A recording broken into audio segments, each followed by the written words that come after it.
Let me try it then. All right, I'll get some stones for you.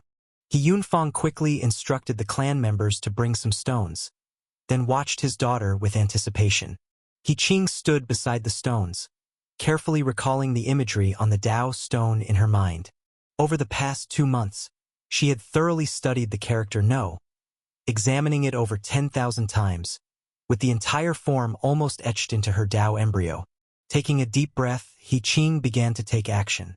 She gathered a stream of spiritual power, imagining the unrestrained and heroic imagery, applying it all to her hand, and then began to write. Swish, swish, swish. A No character leapt onto the paper. This character was exactly the same as the one on the Dao stone, with the entire brushstroke outline having no error whatsoever. However, He Qing soon furrowed her brows. Imitating the calligraphy was not difficult for her, but the mystery of the Dao stone was not in the character, but in the Dao embryos contained within it. The imagery she wrote was far too different from the original Dao stone.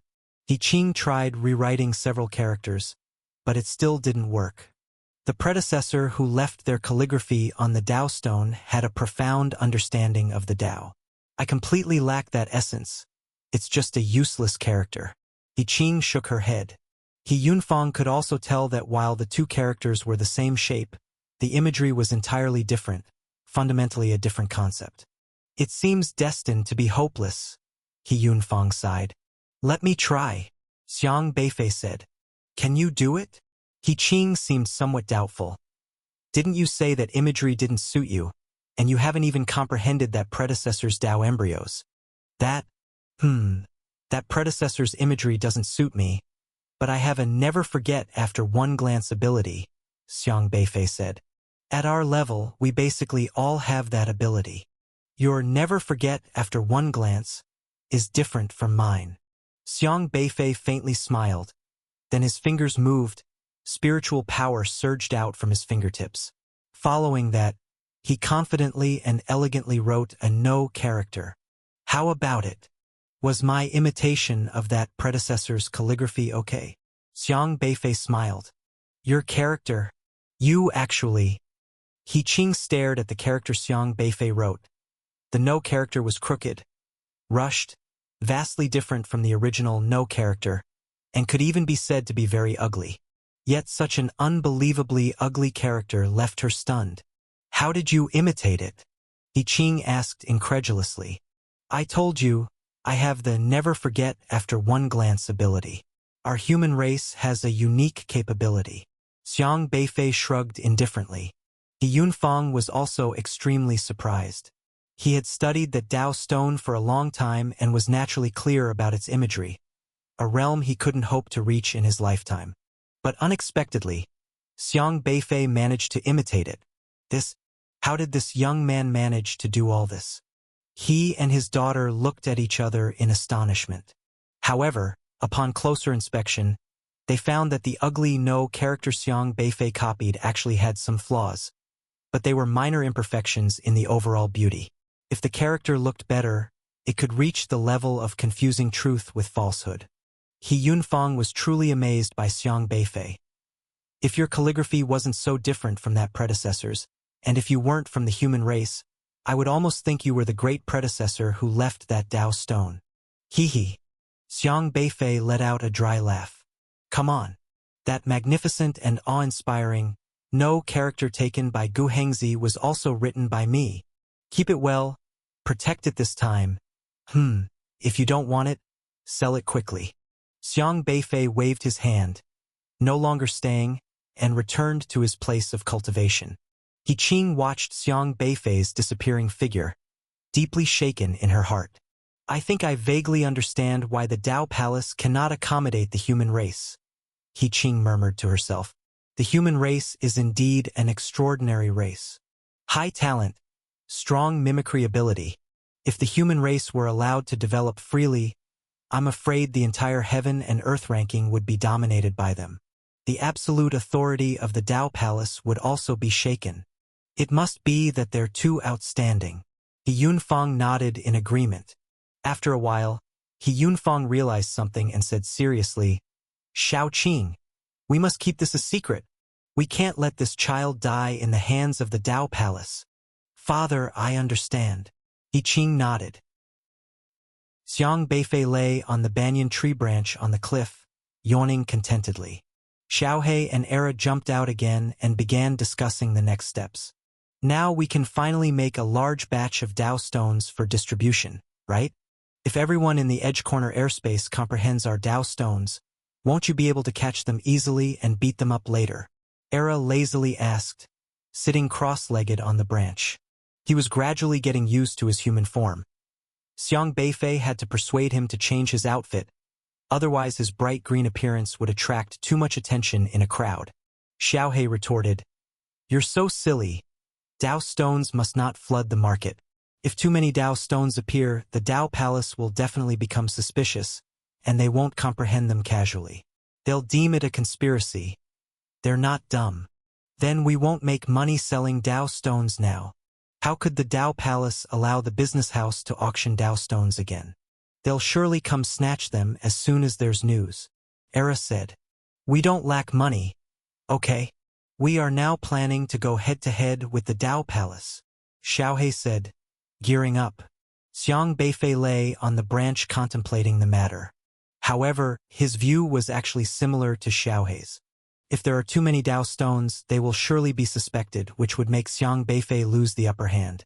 It's crucial to note that the Dao stones are created by Xiang Beifei. Each Dao stone contains a bit of his Dao embryo, but only just a little. They have many uses for weaker races like the crane race, but he can't guarantee their effectiveness for those with a higher realm than his. The Dao Palace is not short of ancestral Dao realm masters, and such skilled individuals would definitely notice something amiss. The effect of Dao stones would then not be as significant. By keeping the Dao stones, as long as they pique the Dao Palace's curiosity, Xiang Beifei can choose when to throw out a Dao stone to divert attention, which would make it easier for him to act unexpectedly. So what should we do next? Challenge the rankings again, Era asked boldly. Xiaohe looked at the heaven and earth ranking list for a moment, saying, "The closest ranking defense time is 3 months from now, but there's a heavenly ranking defense next month, though it's too strong and might be difficult. The earth ranking defense doesn't happen every month. Due to the 10-year protection period, everyone tends to stagger their ranking defense times.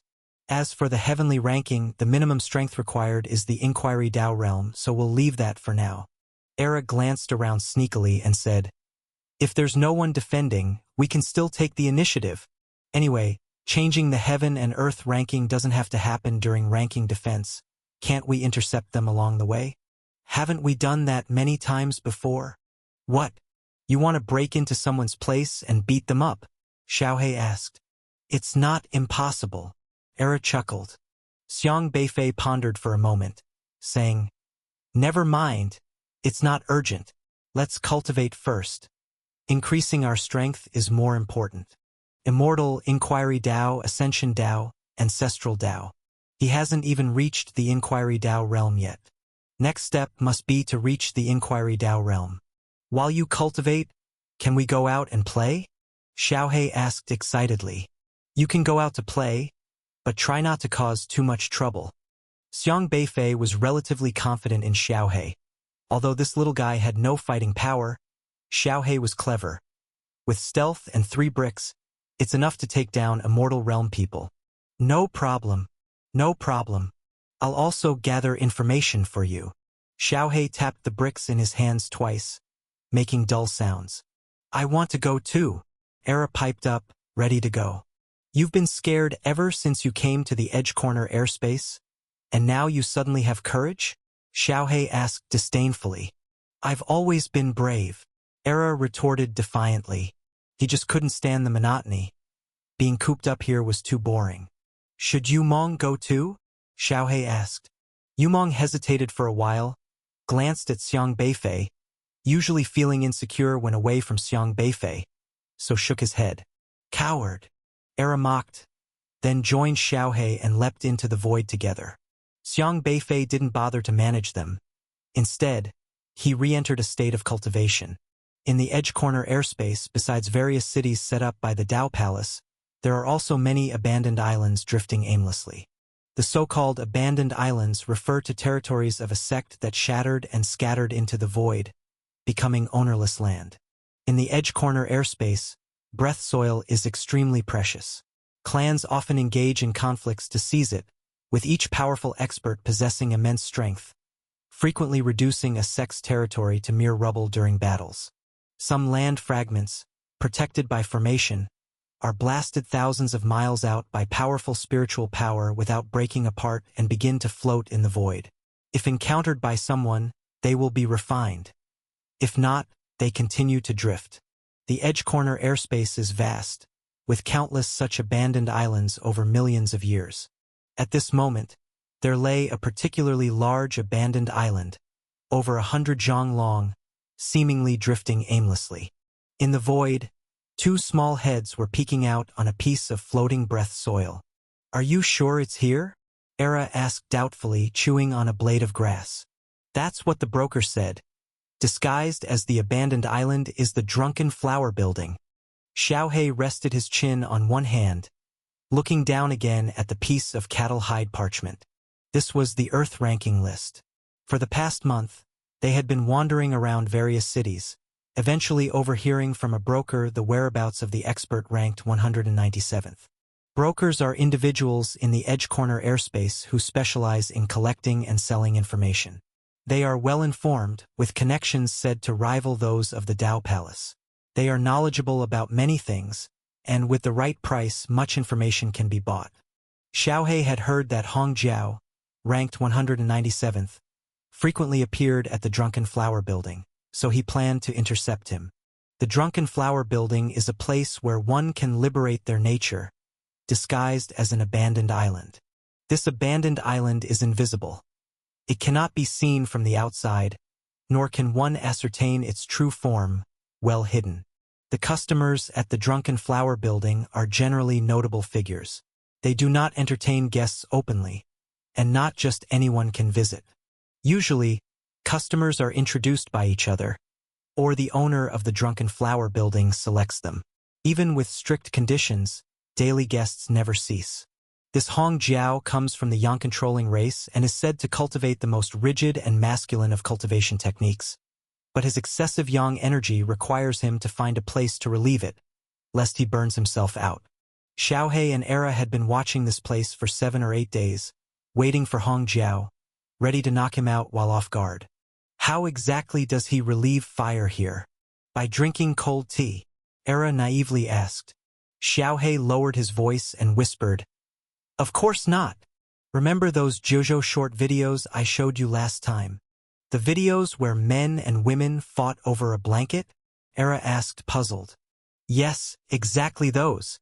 Xiaohe, knowledgeable and well-traveled, said earnestly, "That's how Hong Jiao relieves fire. Fighting can relieve fire too?" Era widened his eyes. "Isn't fighting exercise? Wouldn't you sweat?" "This question is a bit profound," Xiaohe mused, unsure how to answer. "Perhaps sweating relieves fire? Oh, never mind, you get the gist." "So how are we going to deal with him?" Era asked again. Xiaohe took out another sheet of paper, tapped it, and immediately, golden formation runes appeared on the paper, intertwining to depict girls as beautiful as flowers. These girls were extremely charming, each possessing captivating beauty and allure. "I still don't know which one he'll choose. The Drunken Flower Building never keeps guest information, so it's hard to determine immediately. Who do you think he'll choose?" Xiaohe flicked through the formation runes with his small hands, displaying all the pictures of the girls in the Drunken Flower Building. He had just sneaked in to steal the establishment's flyers. "This Tsuehua is nice, big nostrils, small eyes, her hair is green. I like this one," Era said enthusiastically. "The point isn't which one you like, but which one he'll choose," Xiaohe replied. Era looked through all the girls again, then confidently pointed to one. "Probably Xiaohong." "Why?" "You said he needs to relieve fire and Xiaohong has fish scales on her. Surely she's from a water race. Isn't it sensible to find someone who can spray water?" "Sounds quite reasonable." Xiaohe nodded earnestly, circling the image of Xiaohong for focused attention. Then he and Era animatedly discussed which girl Hong Jiao would choose to cool down faster, circling those from the Ice Clan, Wind Clan, Camellia Race, and Chrysanthemum Race. These race abilities are excellent for fire dispersion. Occasionally, silhouettes flashed by, disappearing into the Drunken Flower building. Most were Eternal Stage experts in disguise, who hid themselves well and barely recognized each other. In the Eternal Stage, as long as there's no conflict with others, it's practically impossible to die. One needs to find some fun in a long life. But none of these were Xiaohei's targets. At this time, the abandoned island ahead suddenly quivered slightly as a figure approached from a distance, leaving a trail of illusion in the void, disappearing into the island. It's him. Xiaohei's spirits lifted. Did you see clearly? Of course, there's absolutely no mistake. I saw his system interface. Xiaohei had also learned to use Yin and Yang source energy to simulate the opponent's Dao embryo as a system interface. So when Hong Jiao appeared, he immediately recognized him. Let's go. We need to head there too.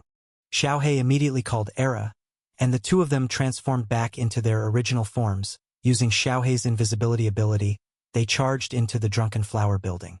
As soon as they entered the range of the Drunken Flower building, the invisibility formation failed, revealing a desolate, deserted island in front of them. However, moving forward, there was a powerful formation protecting the area. By the time they caught up, Hong Jiao had already disappeared into the formation, entering the Drunken Flower building. Damn, he runs so fast, Xiaohei muttered. Strictly speaking, ordinary formations couldn't stop Xiaohei. Xiaohei could literally use a brick to slap it and immobilize it. But the problem was, the Drunken Flower building was guarded by powerful forces, at least at the Ascension realm. The power that the brick could harness was closely related to Xiang Beifei's cultivation level. Forget the Ascension realm, even the Inquiry Dao realm's power could break free from the brick's constraints. Xiaohei didn't dare to storm in forcibly, as being discovered would lead to a deadly pursuit by strong enemies. The ability to guard this place with Ascension realm cultivation showed how strong the forces behind the Drunken Flower building were. However, Xiaohei wasn't in a rush. He had secretly entered once before, following someone else. He just needed to wait for the next customer. About 15 minutes later, another person with early immortality appeared, their face shrouded in mist, making it impossible to see their features. Xiaohei could only discern the other's Dao embryo information. This was a burly man from the Canine clan named Tian Zhongquan, with early immortality cultivation. He was an old customer. He took out a plain, unassuming stick, just the size of a finger, looking like a common stick you'd find by the roadside that no one would glance at if thrown on the ground. But when he gently poked the front with the stick, ripples immediately appeared in the void, and then the stick sprouted red branches like it was budding, climbing onto the formation in front. Buzz! The formation quickly opened a door with the stick's connection. Hurry, it's now or never. Xiaohei called to Era, and Era quickly shrank down. The two little ones slipped through the entrance. Once inside the formation, everything changed. The deserted island look vanished, transforming into a vast paradise with mountains, water, trees, and buildings. The small flower buildings rising in succession were elegant and exquisite, peeking out from the woods like shy maidens hiding among flowers, subtle and mysterious, tempting people to unveil its layers to see what's within. Which room is Hong Jiao in for the fight? Era hovered in the air, surveying these small flower buildings, looking around. Every building had people fighting inside, but there were too many of them, and each building had strong protective measures, so even a divine sense couldn't penetrate to see what was happening inside. I don't know, he ran too fast. Xiaohei couldn't determine at the moment. Why don't we go to the counter and ask if Zuohua and Xiaohong have started fighting yet? Era suggested an idea. How do we ask? We disguise as customers to ask. Are you stupid? Do you think they'll tell us if Hong Jiao and Zuohua started fighting? Besides, we're not invited guests. We'd be exposed the moment we show up. Xiaohei responded. They began to wander through the woods, passing one small flower building after another. Era leaned on the windows, wanting to see how the fights were going inside, but the formations blocked him, leaving him to watch in vain. The canine clan's Tian Zhongquan flew past Xiaohe and Era towards the largest red building, and they followed him. "Welcome. Please come in." At the door of the red building, a gracefully poised woman in white gauze smiled gently, waving her hand as her long sleeves fluttered elegantly, appearing more like an ethereal fairy untouched by worldly affairs than a common woman. Tian Zhongquan saw the white gauze woman and laughed heartily, openly eyeing her before nonchalantly grabbing a handful. "Oh, you rascal!" The white gauze woman coyly feigned anger, brushing away Tian Zhongquan's hand. "Why are you shy?" Seeing her reaction, Tian Zhongquan became even more brazen. But just at this moment, a young maiden clad in diaphanous green attire drifted across from the sky, like a green sprite in the woods, her figure graceful and agile, with a beauty as if she had stepped out of a painting, immediately capturing Tian Zhongquan's gaze. "Miss Rushi is free today." Tian Zhongquan's eyes lit up. He immediately let go of the woman in the white veil and involuntarily turned around, heading towards the maiden in green. The woman in the white veil seemed a bit jealous, huffed, but did not make any move. The maiden in green, named Lu Rushi, surpassed her in both temperament and appearance, beyond her competition.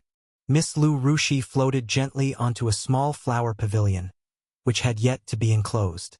She stood on the railing, glanced at Tian Zhongquan with a charming smile, and then entered the room. "Ah? What's going on?" Xiaohe had also been staring at Miss Lu Rushi, looking very surprised. "What is it?" Era asked confusedly.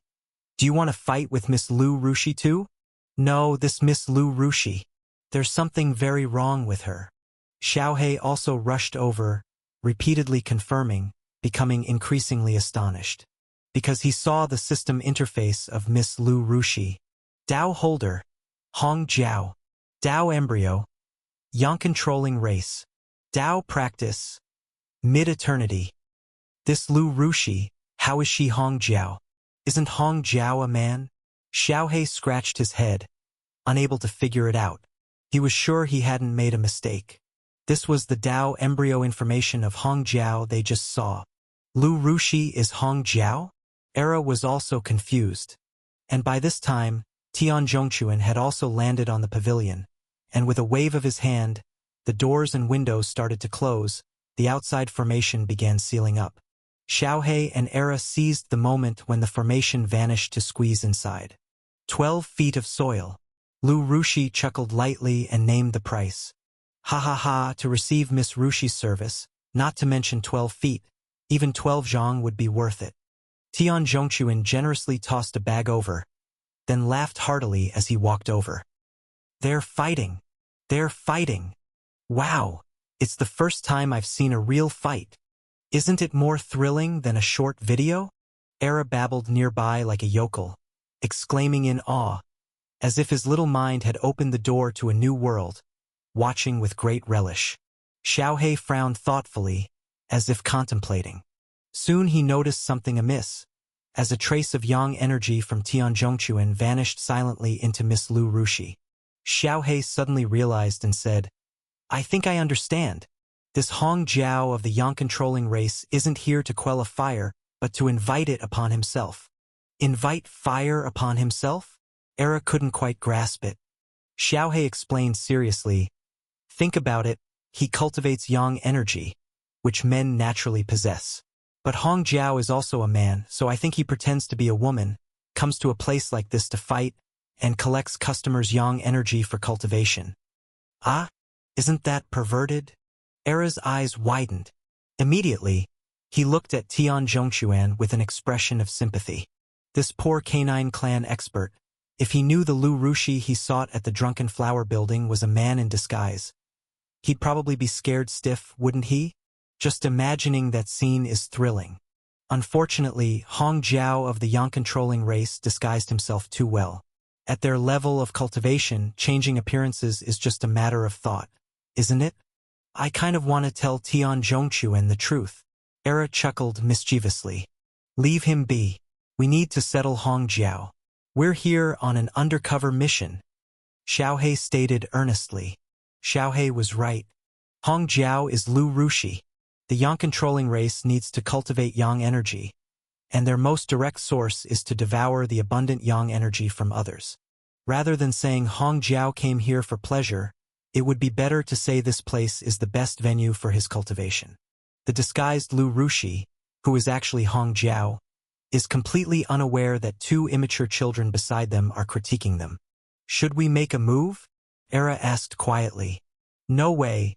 Haven't you noticed how alert Hong Jiao is? Xiaohei replied seriously. Even while absorbing yang energy from others, Hong Jiao is not relaxing at all, because he is not indulging in this act but is cultivating. As the 199th genius in the Earth ranking, he could be challenged at any moment, and if he's not careful, he might be replaced. Thus, when out in the world, they often do not reveal their true selves or let their guard down.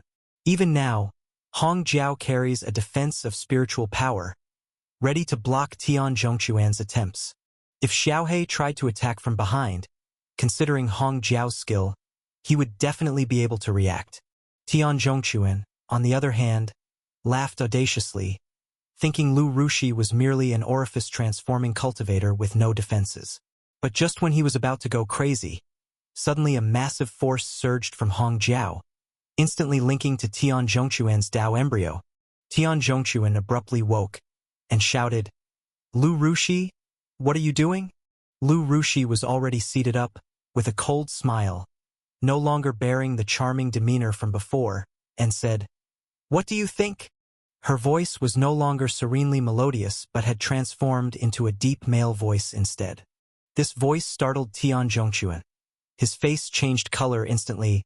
Your voice how? Then, under his horrified gaze, the enchanting Lu Rushi began to transform slowly into a handsome young man. You're a man, Tian Zhongquan shouted in surprise. He never imagined that the captivating Lu Rushi from the Drunken Flower Building was actually a man.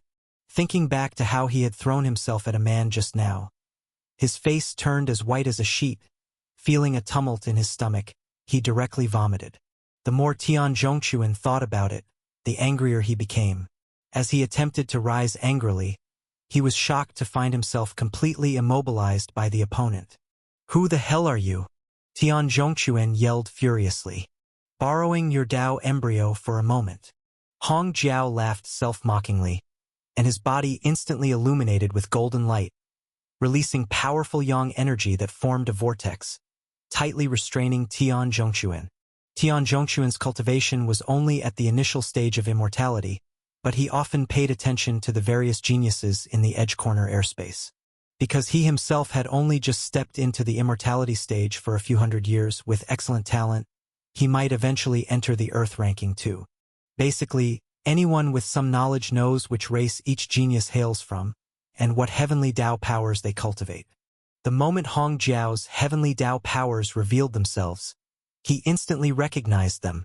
You're from the yang-controlling race, Tian Zhongquan exclaimed in shock and anger. Hong Jiao was not surprised that Tian Zhongquan recognized the Dao embryo he cultivated, but that wasn't reason enough to spare him. Recently, my cultivation has reached a critical point, and I'm in need of an immortality stage supplement. Once I devour your Dao embryo, my cultivation should reach new heights. Hong Jiao chuckled to himself. His cultivation relies on yang energy, and collecting yang energy here is more practical. Ordinary cultivators can't significantly improve his growth, so he's been seeking targets. Actually, he had been observing Tian Zhongquan for a long time, as the Canine Dao cultivator, the youngest immortality stage genius of the Canine clan, someone most likely to enter the Earth ranking in the future, carried a presence extremely matching his yang-controlling Dao. Despite Tian Zhongquan's high talent, he often liked to frequent the Drunken Flower Building. Hong Jiao followed him today and entered ahead of him, appearing as Lu Rushi when Tian Zhongquan arrived. The simple-minded Tian Zhongquan couldn't think much and was quickly ensnared by Hong Jiao. You're audacious enough to act against me here. Aren't you afraid Drunken Flower Building will trouble you? Tian Zhongquan said fiercely but timidly. The Drunken Flower Building protects every customer's personal safety and privacy well. After all, this isn't something that can be publicly acknowledged. Many customers in the Edge Corner airspace are significant figures. Hong Jiao sneered, with shimmering eyes looking at Tian Zhongquan. Have you ever considered where Drunken Flower Building comes from? Upon hearing this, Tian Zhongquan had a sinking feeling, faintly realizing something, and exclaimed in shock, "You!" However, Hong Jiao no longer gave Tian Zhongquan a chance to speak. His heavenly Dao powers exploded forth, becoming immensely powerful, illuminating the entire room. The yang-controlling Dao embryo, like a massive vortex, began to rotate slowly, protruding numerous delicate tendrils, which climbed onto Tian Zhongquan's Dao embryo. Tian Zhongquan's Dao embryo was a formidable celestial canine, yet it was completely grasped by those Dao embryos, unable to break free no matter how it struggled. When Tian Zhongquan laxed his guard, the celestial canine Dao embryo lost its ability to resist. Gradually, strands of extremely firm and intense yang energy flowed from the celestial canine Dao embryo, along those tentacles, and were swallowed into the vortex formed by the yang-controlling Dao embryo. The aura of the celestial canine Dao embryo grew weaker and weaker. In contrast, the yang-controlling Dao embryo became stronger and stronger. Yes, this is the power. This is the power I've long coveted. Hong Jiao closed his eyes, intoxicated, devouring the extremely firm and intense yang energy of the celestial canine Dao embryo. Absorbing it all, his aura continuously rising. As long as I devour the yang energy of this guy's Dao embryo, I will have a chance to defeat Shi Zigong. Hong Jiao was extremely pleased. Shi Zigong, ranked 171st on the Earth ranking. Although Hong Jiao was currently only ranked 197th, he was confident that the next time Shi Zigong defended his rank, he would defeat his opponent and take his ranking. Ah! Tian Zhongquan let out a miserable scream, but Xiaohua Building was enclosed, and those outside could not see what was happening inside. Even if he screamed louder, it wouldn't disturb the outside. His voice grew weaker, the yang energy of his Dao embryo was gradually drained. His entire person fell into lethargy, and finally his vitality began to weaken. In just the blink of an eye, his complexion turned colorless, his whole body exuding a dead aura, losing his life. That's it. Hong Jiao looked fervently at Tian Zhongquan's Dao embryo, without further hesitation, immediately began to devour Tian Zhongquan's. He was always on guard against Tian Zhongquan suddenly attacking, but now Tian Zhongquan was firmly suppressed. Hong Jiao thought there was no third person in the room anymore, his vigilance greatly lowered, completely immersed in cultivation. But he never expected, like a mantis stalking a cicada, unaware of the oriole behind. There were still two idle little fellows knocking on black bricks in this room. Now's the chance. Xiaohei picked up the brick, took advantage of Hong Jiao's inattention, seized the opportunity and struck it right into the vortex of Hong Jiao's Dao embryo. Buzz! Golden formation patterns rapidly spread out, landing in the vortex of the Dao embryo, the powerful binding force immediately acting on Hong Jiao's Dao embryo.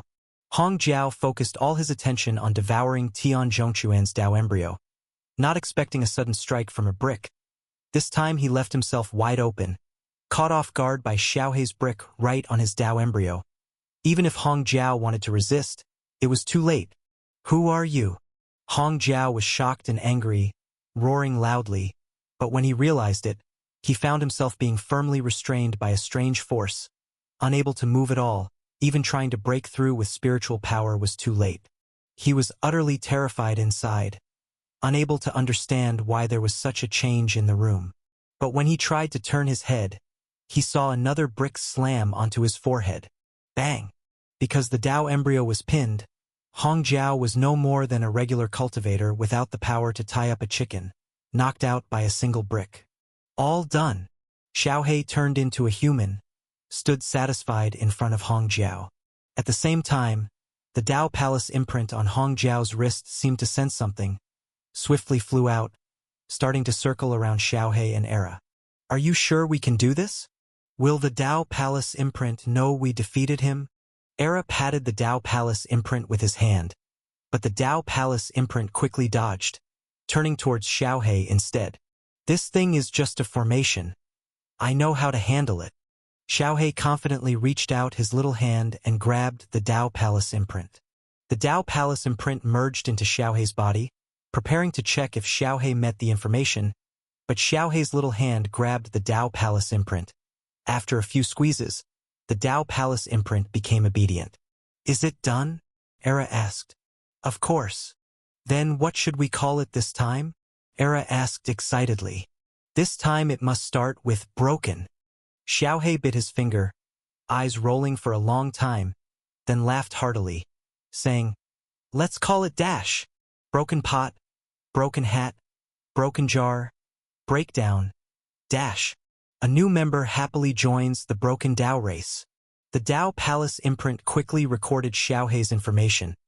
A new genius of the Earth ranking was born.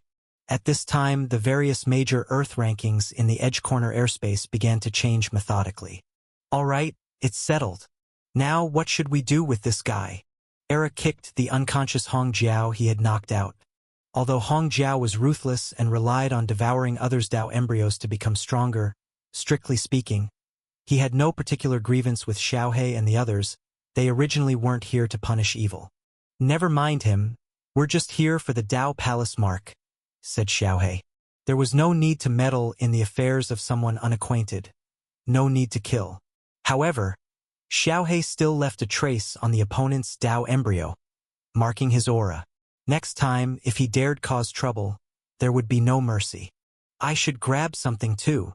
Era looted the treasures Hong Jiao carried, robbing him of everything before cheerfully following Xiaohei outside. Dash! It's appeared. The fifth genius of the Broken Dao race. The entire Edge Corner airspace was in a frenzy.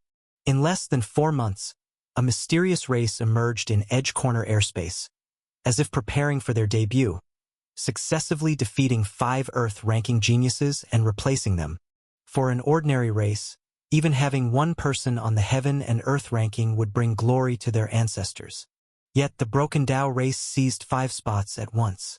It's known that currently on the Heaven and Earth ranking, only one race has 5 members at the same time. That race is the legendary Great Witch Clan. The Great Witch Clan is the most powerful race in the Edge Corner airspace, the backbone of the Dao Palace, with the entire Dao Palace built around them. This race is very secretive, rarely appearing in public, and they seemingly have no interest in competing for the Earth ranking, for all 5 are on the Heavenly ranking. Remarkable! Could the Broken Dao race become the next Great Witch Clan? Many people were increasingly curious about the Broken Dao race, eager to see what these 5 talents were like. Unfortunately, the Broken Dao race is extremely secretive, and no one has yet discovered their true identity. Chi Mu City. This city was currently buzzing with activity, for many knew that the first appearance of the Broken Dao race's geniuses happened here. The image traces of Broken Pot were recorded by the Shadow Trace race using a formation. The Shadow Trace race possesses a unique capability to record the lingering images of events in various places, able to recreate past happenings. This race survives thanks to this skill. Except for the void that devours all traces, they can locate anything within the protective range of breath soil.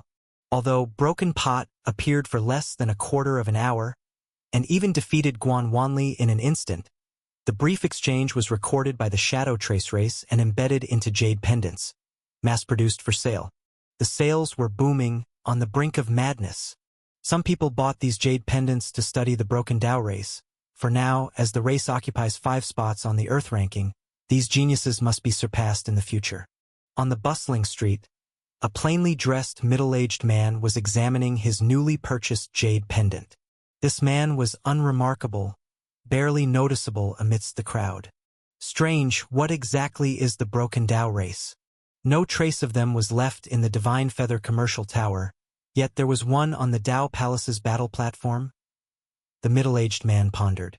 He was baffled, unfolding the newly acquired Earth ranking list and noting the Broken Dao race entries.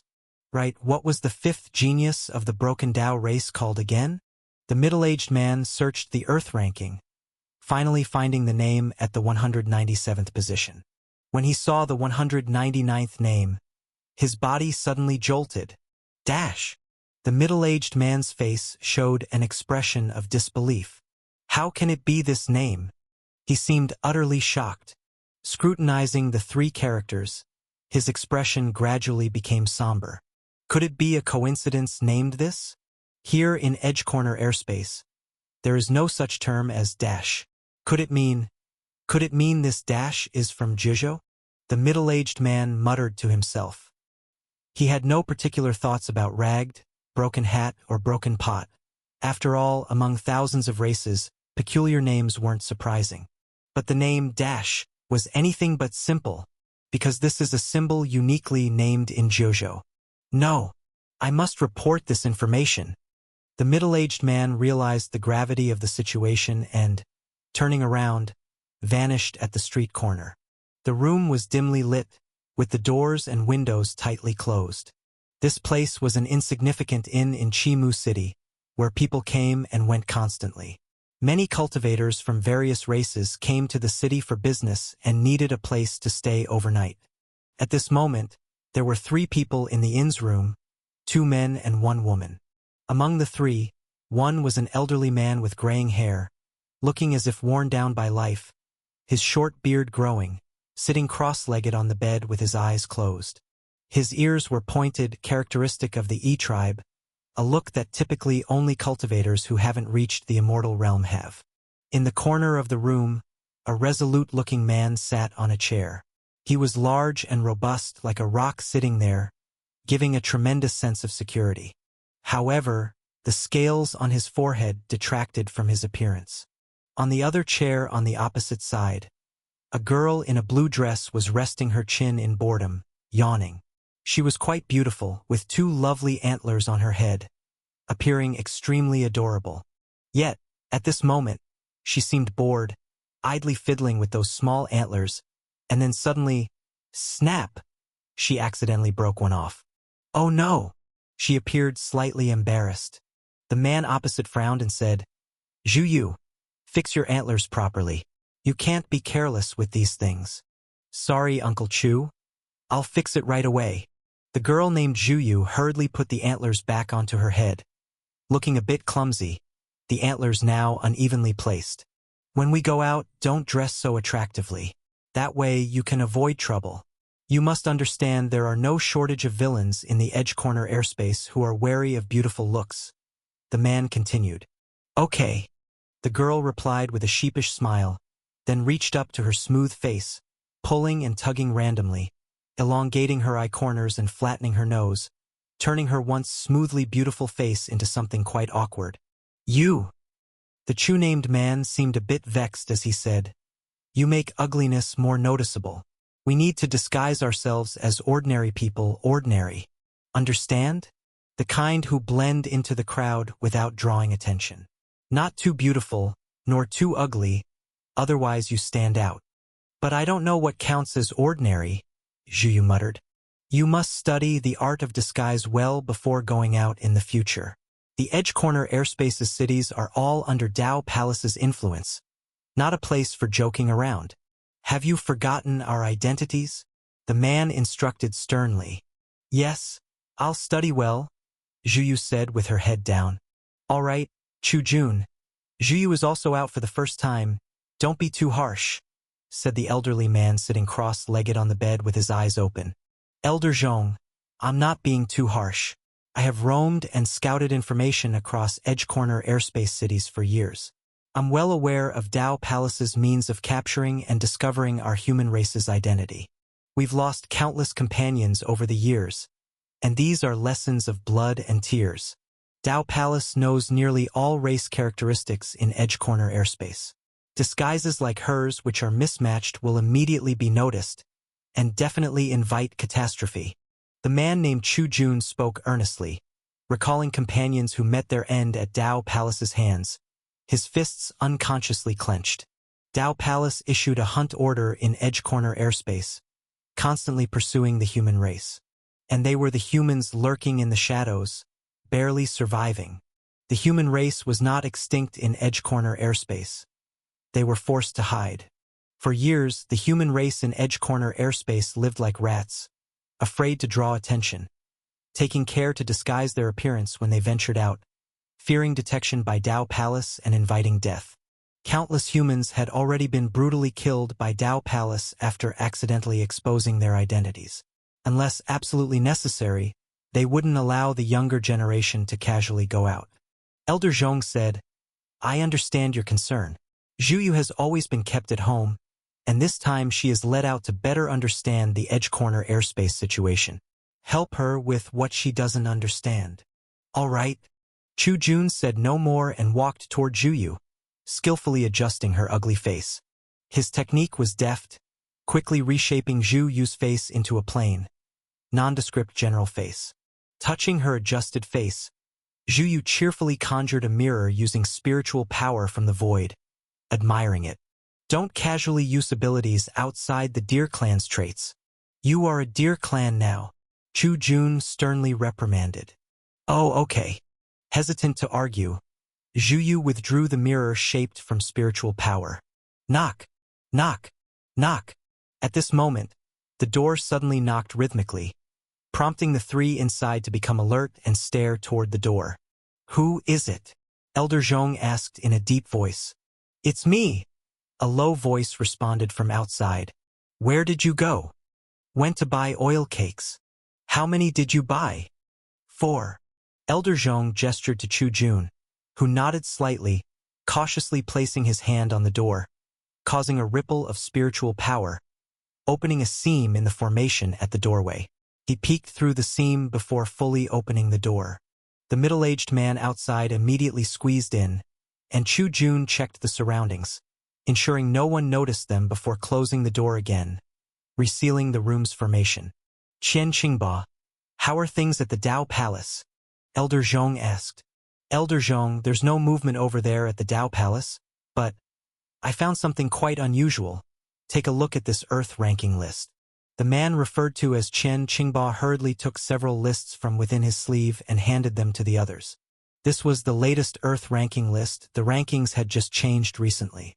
Elder Zhong and the others examined the list carefully, starting from the first name, skimming through it.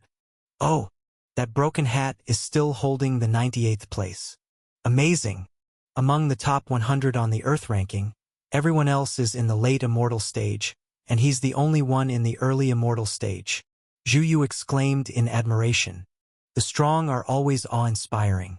Although Broken Hat's cultivation didn't seem particularly high, being just over 100 years old and capable of defeating Kai Kuan, who was once known as invincible in the mid-immortal stage, replacing his rank speaks volumes.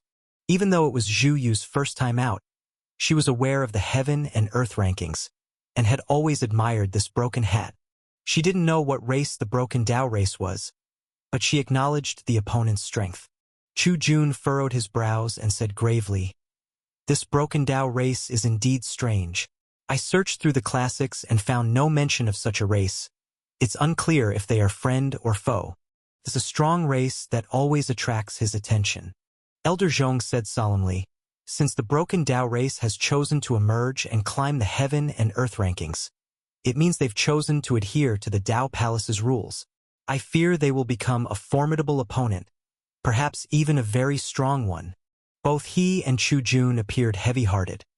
For them, the emergence of a powerful race in the edge corner airspace was not a good thing, as it meant that the power of the Dao Palace would grow, especially since this mysterious race, the Broken Dao race, had just emerged and already had so many geniuses, with each genius being just over 100 years old.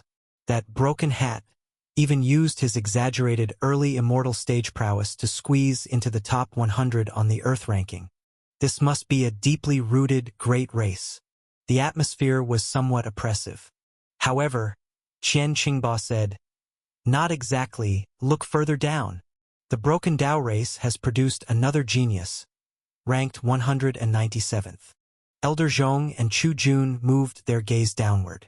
Broken Dao race. 111 years old, early immortal stage. Oh, another genius just over 100 years old in the early immortal stage. Zhu Yu exclaimed in surprise. However, Elder Zhong suddenly froze, staring intently at this name. Elder Zhong, what's wrong? Chu Jun noticed that Elder Zhong's expression seemed somewhat odd, and inquired. Elder Zhong's gaze was locked, and he glanced again at Qian Qingba. Qian Qingba nodded slightly and said gravely, That's right. It's this name. What's wrong with this name? Chu Jun and Zhu Yu both looked puzzled. The myriad races of the Edge Corner airspace had names that were quirky and strange. Names like Broken Pot or random names, such as Fanjian or Xinjingbing or Du Zidong existed too. The larger the bird, the more types of woods there were. Dash, at first glance, sounded like a signal horn broken on the battlefield, becoming a broken horn, and the imagery suddenly had meaning and wasn't far-fetched. Elder Zhong was silent for a moment and said, "This name, you natives of the Edge Corner airspace may not know, but Qian Qingba and I know all too well." Qian Qingba nodded and said seriously, "It's a specific type of punctuation mark used exclusively in Juzhou, denoting a shift in tone or the continuation of a topic. People from Juzhou are familiar with it." Chu Jun frowned and asked, "Are you implying that Dash, like you two, is also from the great desolate realm of Juzhou?" Elder Zhong didn't immediately confirm, but Qian Qingba urgently said, "Being able to take this name, there's a high probability of being from Juzhou." He seemed eager. If they were from Juzhou, then they're of the human race and a compatriot, and they must be found. Chu Jun hesitated and said, "Qian Qingba, I don't mean to discourage you, but a name doesn't prove anything. I've wandered the Edge Corner airspace for years, and heard countless bizarre names. Dash is no different. Besides, they're part of the Broken Dao race. 5 geniuses. Do you think Jizhou could?" He paused, then continued slowly. "The great desolate realm is suppressed by the Dao Palace so much that it takes years to produce a master in the immortal realm. You know that best, and now there are suddenly 5? Do you think that's likely? I understand, but the name Dash, I can't help but feel it's not a coincidence." Qian Qingba insisted. Chu Jun said, "You need to understand one thing first. The Broken Dao race has produced 5 Earth-ranking geniuses, all confirmed by the Dao Palace, which means they've been registered by the palace. If they really are like us from the human race, would the Dao Palace let them on the ranking?" Qian Qingba still wouldn't give up. "I think we should investigate, just in case."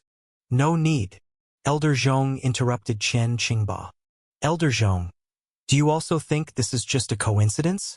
Qian Qingba asked, unwilling to accept the explanation. Elder Zhong sighed and said, "The race acknowledged by the Dao Palace is definitely not our human race. The name Dash is probably just a coincidence and has nothing to do with Juzhou. Think about it, if there really were 5 people from Juzhou who suddenly arrived at the Edge Corner airspace, they'd find out quickly that the human race is wanted and hunted here. Would they be so reckless as to try and get themselves on the ranking? Are they tired of living? Or do they think they can confront the Dao Palace just because they're in the immortal realm?" These words left Qian Qingba speechless, unable to find any reason to argue back. Indeed, 1,000 years ago, when he came to the Edge Corner airspace from Juzhou in the Great Desolate Realm, he was hunted by the Dao Palace after his identity was exposed. Had Elder Zhong not arrived in time to save him, he might not be standing here today. Elder Zhong earnestly said, "The Broken Dao race definitely has no connection with the people of Juzhou. You shouldn't overthink it. Moreover, you should treat this race as another potential threat, because any race that can produce 5 Earth-ranking geniuses is definitely not to be underestimated. They are likely to become the left arm and right arm of the Dao Palace in the future, bringing us even more pressure." "I understand." Qian Qingba sighed, glanced regretfully at Dash, feeling quite disappointed, but could only give up. Crane Dao Courtyard. Xiang Beifei was sitting cross-legged on the cliff, cultivating with yin and yang energy. A black and a white aura swirled and intertwined around him, transforming in countless ways with his thoughts. One moment it became Crane Dao, and the next it shifted to Flying Bird Dao. In an instant, a gigantic shadow of a Kuan circled the mountain peak. The 3,000 great Daos continuously appeared and alternated across the entire cliff. Every Dao embryo he had seen before was simulated by him. Moreover, the Dao intents displayed by these Dao embryos were even purer and more refined than those comprehended by their original owners. It seemed as though he was the true Dao, with the 3,000 great Daos gathering within him, holding him in the highest regard. He trained in this manner, completely forgetting the passage of time. After an unknown period, A strange aura emanated from his body. Late-stage immortal realm, not hard. Xiang Beifei opened his eyes, feeling the power within his body. Transitioning from the early stage to the late-stage immortal realm came effortlessly to him. How much time has passed? Xiang Beifei lost track of time once he began cultivating. Half a year. You've been asleep for half a year. Yumong, perched on Xiang Beifei's shoulder, chirped. While Xiang Beifei was cultivating, Yumong was also openly absorbing the spiritual power spilling from Xiang Beifei, feeding itself till full. It was now quite satisfied, having boosted its own strength significantly. Half a year? Has it really been that long? Xiang Beifei was somewhat surprised. This time during seclusion, he seemed to have gone a bit overboard. I originally planned to train for only 2 months, then go to challenge the rankings. Why didn't anyone wake me up? Have Xiaohe and Era not returned yet? Xiang Beifei asked. They came back once, then left again, saying they discovered a new continent and went to explore. Yumong said. New continent? What new continent? Xiang Beifei asked. Yumong shook its head and said, I don't know. They didn't explain fully to me. It seems to be some ancient relic emerging, attracting many people, and they went to join the fun. Ancient relic? Xiang Beifei was intrigued and immediately communicated with Xiaohe in his mind. Xiaohe, where are you? He inquired. But Xiaohe did not respond. Xiang Beifei continued to call out in his mind for a long time, but it remained silent. He carefully sensed it, suddenly furrowing his brows. Not good. Xiaohe has run too deep. Xiang Beifei and Xiaohe were closely connected, but sometimes the connection would break. For example, when the eyes of the candle dragon darkened the sky, they would lose their perception of each other.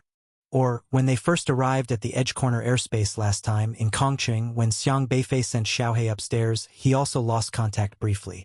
There are many powerful forces in the Edge Corner airspace, which Xiang Beifei currently cannot control at all. That guy Xiaohe, didn't I tell him not to run around in certain places? Xiang Beifei slightly frowned, pondering where Xiaohe might have gone. However, Yumong didn't ask too many questions. During the half-year Xiang Beifei was in seclusion, Yumong just stayed by Xiang Beifei's side. Xiaohe and Era ran around everywhere and only came back once. Seeing Xiang Beifei still cultivating, they didn't disturb him and ran off again. Where they wandered, they left no information, with only the clue of ancient relics. Xiang Beifei decided to inquire about the news from He Yunfang. Since the so-called ancient relics have appeared, He Yunfang, as the Crane Race's clan leader, surely knows some rumors. The reason Xiang Beifei stayed with the Crane Race is that they are considered a moderate power among the Edge Corner airspace, with clan members distributed across various cities, specializing in gathering information. He left the cliff where he was cultivating and flew towards the Crane Dao courtyard. The Crane Dao courtyard was not far from Xiang Beifei's cave residence. It was where ordinary members of the Crane Race lived and cultivated, peaceful and tranquil. Even after more than half a year, it remained a scene of harmony. Walking at the foot of the Crane Dao courtyard, Xiang Beifei watched the little white cranes flying around the peaks, with clouds swirling among the mountains, resembling a utopia. Walking along the path, he felt contented and calm. There was a breath of life here which he quite liked. Xiang Beifei continued to walk up the mountain. Elder Hutong, whom he passed, didn't recognize him and, of course, didn't see him. To avoid trouble, only He Yunfang and her daughter were aware of Xiang Beifei's situation with the Crane Race. Xiang Beifei spread out his divine sense and quickly detected He Yunfang, who was in the middle of comprehending the Dao Stone. However, they weren't in the Crane Dao courtyard but rather in a cave abode a few miles away, not to disturb the regular clan members with the aura of cultivation. He Qing was also beside him, sharing the Dao embryos she comprehended with her father, acting as his protector. The essence of this Dao stone fits our Crane Dao perfectly. Dad, don't rush. Follow the essence of the Dao stone. He Qing spread her Dao embryo, using her Crane Dao power to guide He Yunfang. He Yunfang's Dao embryo strength was slightly weaker than his daughter's, but he earnestly followed her guidance to cultivate the crane Dao. The father and daughter were comprehending the Dao, so Xiang Beifei did not disturb them, planning to wait for He Yunfang to finish his cultivation. At this time, He Yunfang was fully immersed in that mysterious essence of Dao, striving hard to elevate his understanding of the crane Dao to a higher level. Yet he always seemed a bit agitated and was just a fraction short. He Yunfang's cultivation had been stuck at the early stage of eternal life for nearly a millennium. He had been injured in his youth, and his Dao embryo had been recuperating ever since, which had not completely recovered, to the point where his daughter's cultivation had now surpassed his own. But the events of half a year ago made He Yunfang increasingly aware that relying solely on his daughter was far from enough to protect his race. Without strength, the people of the Dao Palace could take whatever they wanted without giving them a chance to refute. This left He Yunfang very stifled, and he didn't want the entire burden of the crane race to fall on his daughter's shoulders. As a father, he also wanted to share some of the responsibility. Thus, he was eager to improve his cultivation. Yet despite having the Dao essence, he still couldn't pierce through that barrier and enter the mid-stage of eternal life. This barrier was extremely challenging for him. He Yunfang was working hard to break through the mid-stage eternal life barrier, having reached a critical point. But when that energy slightly trembled, He Yunfang's strength fell back down. Failed again. He Yunfang sighed, looking very bitter. I've failed over 3,000 times, still haven't succeeded. Perhaps my talent has reached its limit. He was extremely unwilling to accept it. Comprehending that layer of Dao embryos seemed straightforward enough for his daughter. But when he tried, he simply couldn't break through. He Qing consoled him. Dad, you're still too anxious. You must calm your mind and try again. This Dao essence resonates well with us. It will definitely work. All right. He Yunfang glanced at his daughter, nodded slightly, then once again immersed himself in that essence. A crane shadow fluttered in the void, transforming into two powerful white cranes, circling around the Dao stone, mirroring the essence upon it.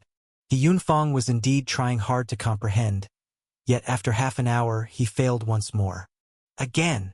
He Yunfang gritted his teeth and said, he didn't give up. Is it really so difficult to advance from the early to mid-stage of eternal life? Xiang Beifei couldn't help but mutter. He felt that he had encountered no significant obstacle from early to late-stage eternal life. A scenario like He Yunfang's arduous comprehending didn't exist. Yet looking at the two crane shadows, he suddenly remembered Leisure Clouds and Wild Cranes. Leisure Clouds and Wild Cranes, a school club founded by Elder Luo, has always held a very relaxed presence. After leaving Juzhou for many years, even Luo Yunxian isn't sure how things are now. When I get the chance, I should help him break through to the immortal realm. Now, Xiang Beifei is thoroughly familiar with all the Daos he has encountered, especially the Dao of Leisure, which he knows inside out. Elder Luo is the epitome of leisure, counting ants, stars, and ducks to strengthen himself. However, Elder Luo's cultivation is still at the mid-stage of heavenly connection. If possible, Xiang Beifei wishes to help Elder Luo break through to the immortal realm. Usually, the immortal realm requires one to comprehend the heavenly Dao on their own. Others can at most guide and cannot interfere too much. But for Xiang Beifei now, he can transmit the Dao he comprehended. He needs to carefully consider how to guide the power of the Leisure Dao embryo to help Elder Luo quickly improve his cultivation in the future. Let's test it out with you guys first. Xiang Beifei glanced at He Yunfang and his daughter, who were diligently cultivating, and with a wave of his hand, his intent spread out, turning into the Dao of Leisure. In his view, Leisure Clouds and Wild Cranes emphasizes leisure. The Leisure Dao embryo is a wisp of ethereal mist, slowly rotating and gradually forming a leisurely vortex, which then slowly transforms into a flying white crane. One should live leisurely, free of worries. How wonderful! Xiang Beifei smiled faintly at the white crane. He conjured before it surged into He Yunfang and his daughter. As his Dao intent began to merge, a vast aura immediately suppressed the two flying cranes. Both He Yunfang and He Qing were startled, not expecting a third crane to suddenly appear. They realized they were being involuntarily guided by this crane Dao. leisure, following one's heart, optimism, nonchalance. Various intents surrounded He Yunfang, who was shocked by this force as he discovered it was leading him forward, and the barrier that had been troubling him became increasingly thin. What is this power? He Yunfang murmured. He didn't understand. But perhaps understanding wasn't necessary at this moment. He just needed to follow the sudden intent, without worrying too much. Gradually, he seemed to grasp this Tao intent, a very mystical sensation, not even caring what lay ahead. It was like water naturally finding its course. He suddenly felt drawn into a new world, his spirit far more substantial. Suddenly, he understood. The path he had been on was wrong all along. Leisure and freedom are the essence of Crane Tao. When He Yunfang realized this, a strong wave of mid-stage immortal realm fluctuations radiated from him. Finally! He Yunfang's eyes snapped open, filled with excitement. After so many years, he finally stepped into the mid-stage of the immortal realm. To him, it was as if his spirit underwent a tremendous transformation, stepping into a whole new realm. Who exactly? Who helped me? He Yunfang initially thought this intent came from his daughter, but quickly realized the power was different from He Qing's. Turning to look, he found He Qing also being guided by the intent, seemingly comprehending a lot, immersed in her cultivation. Continuing to trace the source of this power, he was surprised to discover Xiang Beifei. Young Master Xiang, was it you? Did you guide me? He Yunfang looked at Xiang Beifei in disbelief. Xiang Beifei was clearly from the human race, yet how could his intent resemble the Crane Tao, helping him understand these things? Oh, I saw you guys cultivating. Seemed quite taxing. So I lent a hand. Actually, elevating your Tao isn't very hard. Xiang Beifei said nonchalantly. Not very hard? He Yunfang was stunned.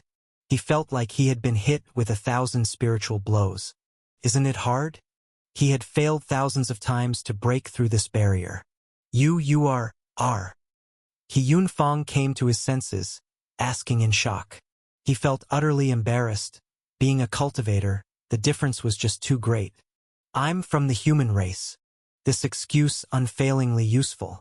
He Yunfang was speechless. The human race, truly an enigmatic race. Oh, right, don't disturb her. I think her strength will also improve significantly. Perhaps after this seclusion, she will break through to the late immortal realm, Xiang Beifei said, pointing at He Qing. Immortal realm late stage. He Yunfang gasped, looking excitedly at his daughter. So far, their Crane race has not produced a master in the late stage of the immortal realm. If his daughter breaks through, it would be a great fortune for the Crane race. Maybe, just maybe, He Qing might even break into the top 100 of the Earth ranking in the future. This is truly shocking. Took He Yunfang a long time to calm down. He bowed deeply to Xiang Beifei and said, "Thank you very much." He knew that the Crane race owed Xiang Beifei a lot. No need, you all cultivate well, and protect yourselves first. Xiang Beifei paid it no mind. His assistance to He Yunfang and He Qing was mainly because he had no power in the edge corner airspace. If he wanted to face the Tao Palace alone, it would be extremely arduous. The Crane race counts as an ally to befriend. Helping them improve their strength would add an additional force if they were to confront the Tao Palace in the future. Speaking of which, is the Inquiry Tao realm really like this? Xiang Beifei couldn't help but ponder. Now he has cultivated to the late stage of the immortal realm, just a step away from the Inquiry Tao realm. But he still didn't quite understand what it meant to inquire the Tao. However, when he was helping He Yunfang's Tao embryo breakthrough, he realized that the power of the heavenly Tao could be guided by him. He discovered that as long as he was willing to spend a little more time, he could completely elevate He Yunfang's Crane Tao to the Flying Bird Tao. He could even elevate it further to the Phoenix Tao. Of course, to achieve this process would likely take at least several months. Xiang Beifei still had to find Xiaohe, so he didn't continue, but this discovery made him feel quite miraculous. It's strange. Upgrading a Tao embryo should logically be a matter of the Ascension realm, right? Xiang Beifei pondered, stroking his chin. Ascension, elevating the Tao embryo to a higher level. In his understanding, an ordinary ascension realm should be elevating one's cultivated Dao embryo to a new level. For example, crane race people cultivate crane Dao, but once crane Dao is cultivated to a new level, it becomes flying bird Dao, and then a bit higher would be the phoenix Dao. Similarly, if one cultivates tiger Dao to the extreme, the next stage should be something like beast Dao.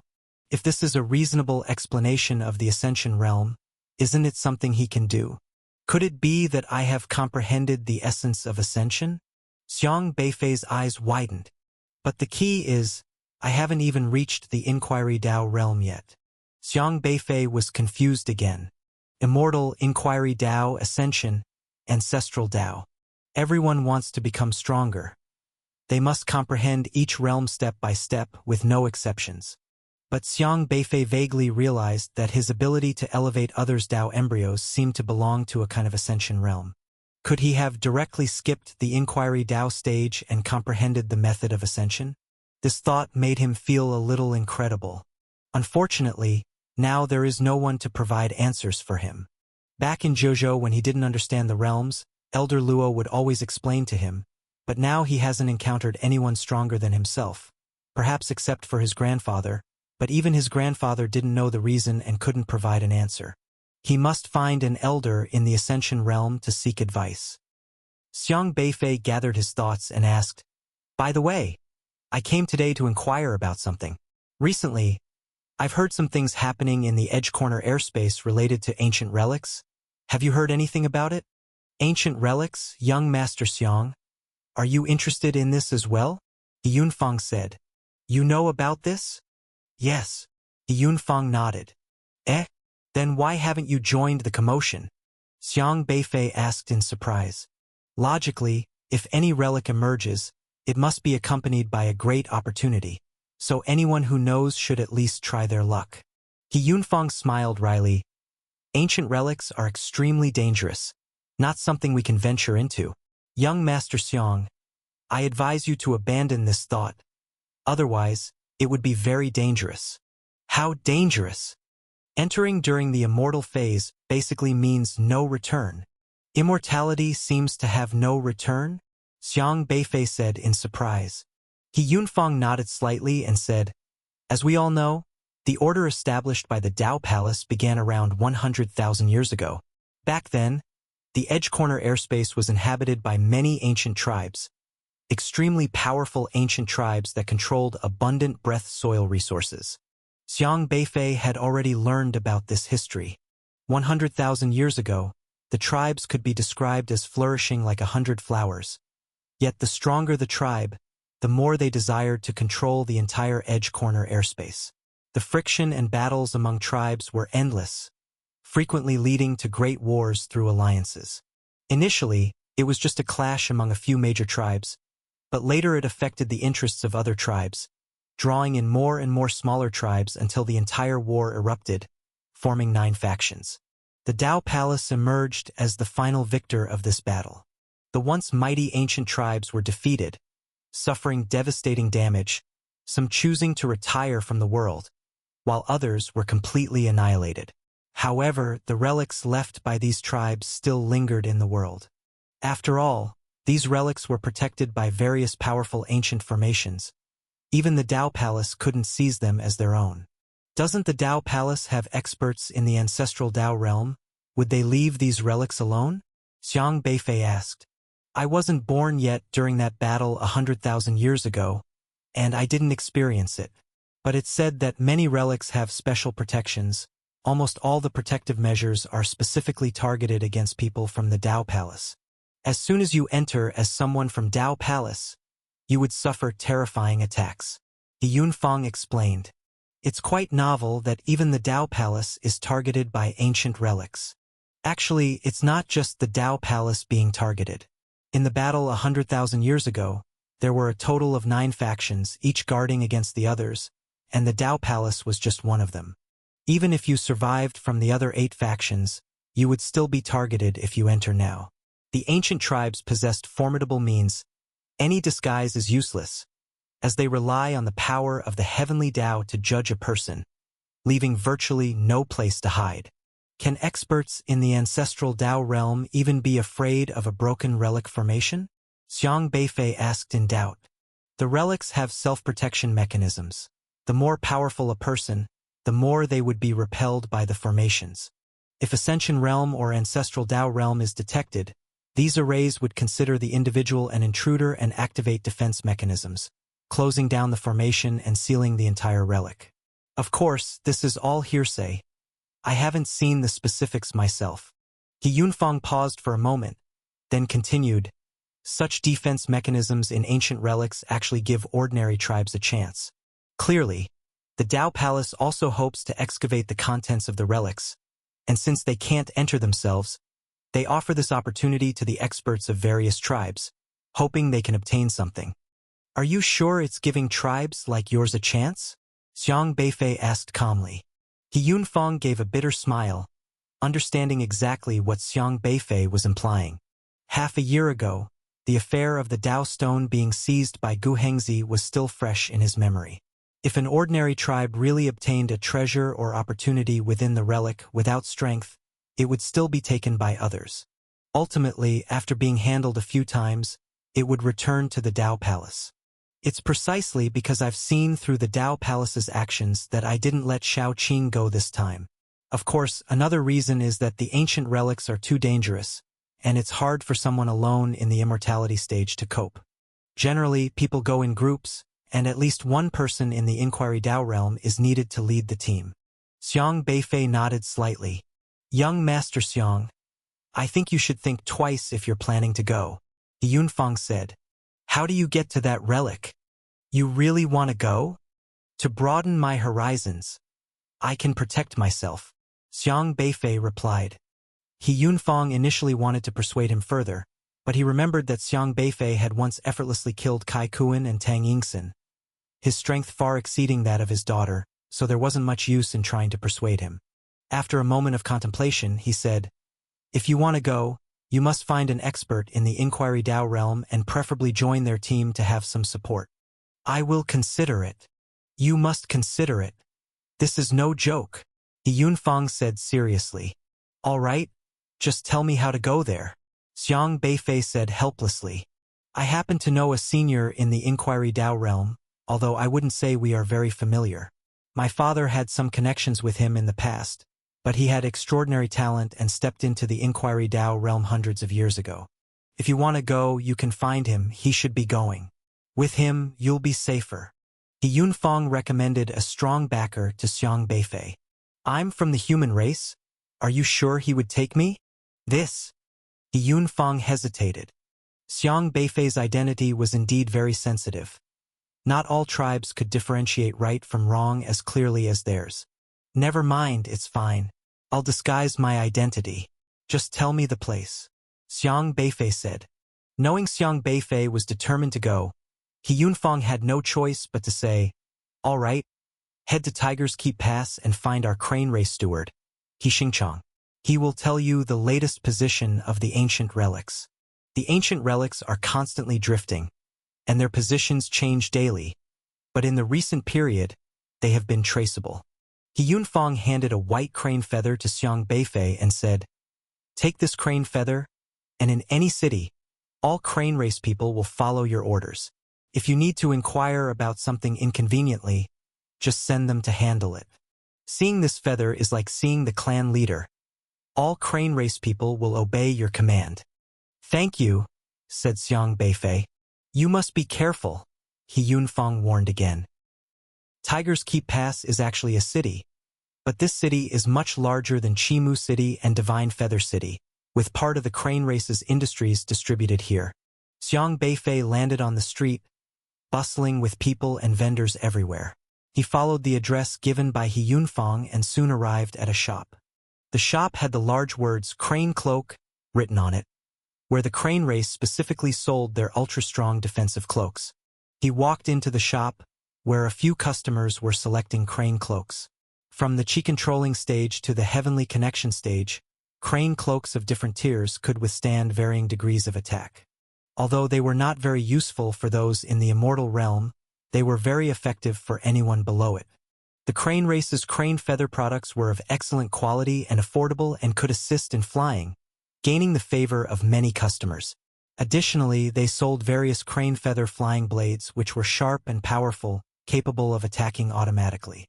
Of course, they also had crane feather messengers which could deliver messages over long distances using crane feathers.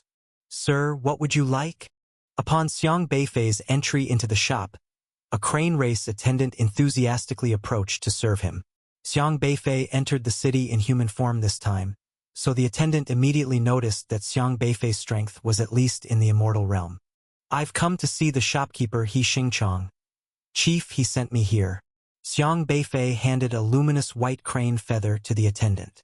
The moment the attendant touched the crane feather, he immediately sensed the aura of their clan leader on it.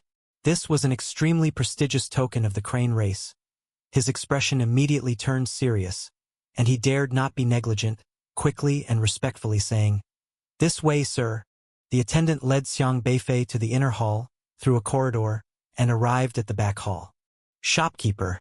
A token from the clan leader. The attendant called to an elderly man in his 50s in the distance. A token from the clan leader? The old man, who was reconciling accounts, rushed over upon hearing this, scrutinizing Xiang Beifei with confusion. He did not recognize Xiang Beifei, and very few in the entire crane race actually knew him. However, when his eyes fell on the crane feather in Xiang Beifei's hand, the crane feather immediately gleamed, followed by the authoritative voice of He Yunfang reverberating in the shopkeeper's ear. "He Xingchang, this is a distinguished guest of our crane race. Treat him as you would me. His command is my command. Meet all his requests and entertain him well." This familiar aura promptly jolted the shopkeeper's spirits. The shopkeeper quickly set aside his accounts, approached Xiang Beifei, and knelt in supplication. "Your humble servant, He Xingchang, pays respects to you, sir." The attendant beside him also knelt tremblingly, having just heard He Yunfang's voice, who is the supreme clan leader of their crane race. They dared not disobey the leader's command. No need for formalities. Xiang Beifei waved his hand, a surge of energy lifting the two up. He Xingchang carefully asked, "How should I address you, sir? Forgive my poor eyesight for not recognizing your distinguished identity." His cultivation is at the late heavenly connection stage, but such strength is insignificant in the edge corner airspace.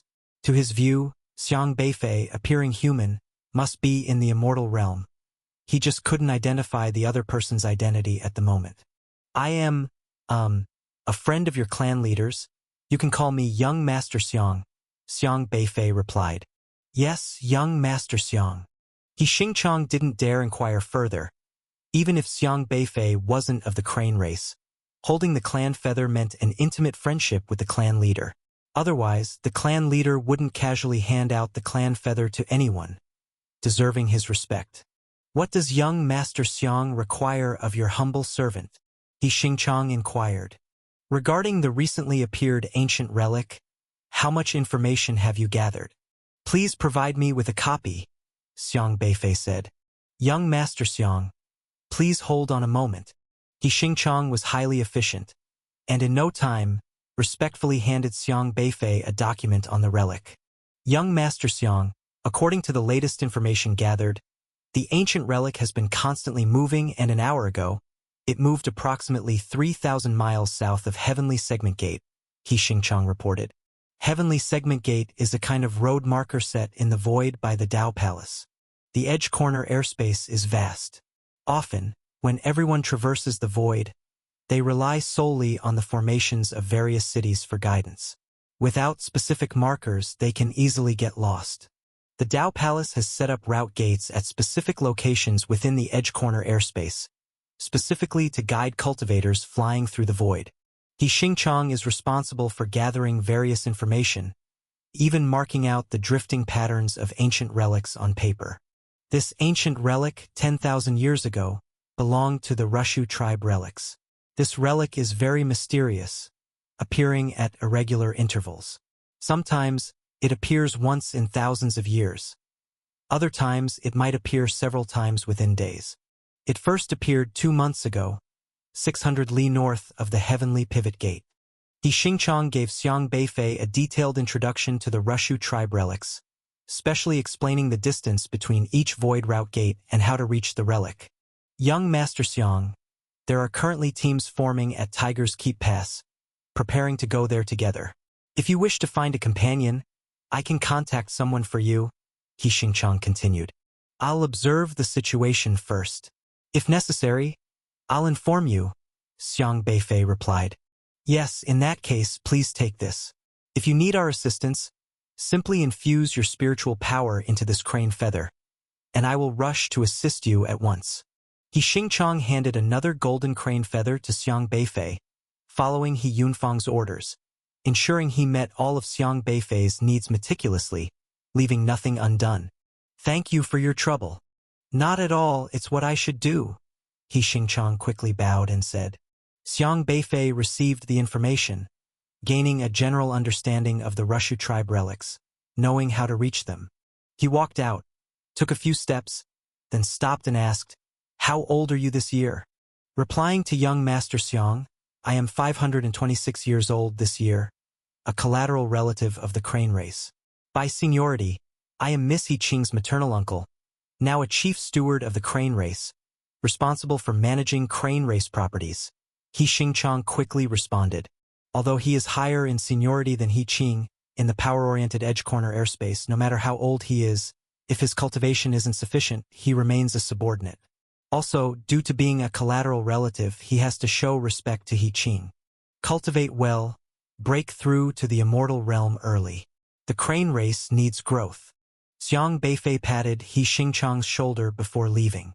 At that moment, He Xingqiang suddenly trembled violently, as if struck by lightning, standing dumbfounded with an incredulous expression. The nearby clerk found it odd and asked, What's wrong, manager? He Xingqiang's body uncontrollably shook. Unable to believe it, he reached out his hand, gazing at his connected spirit. My spirit, my spirit.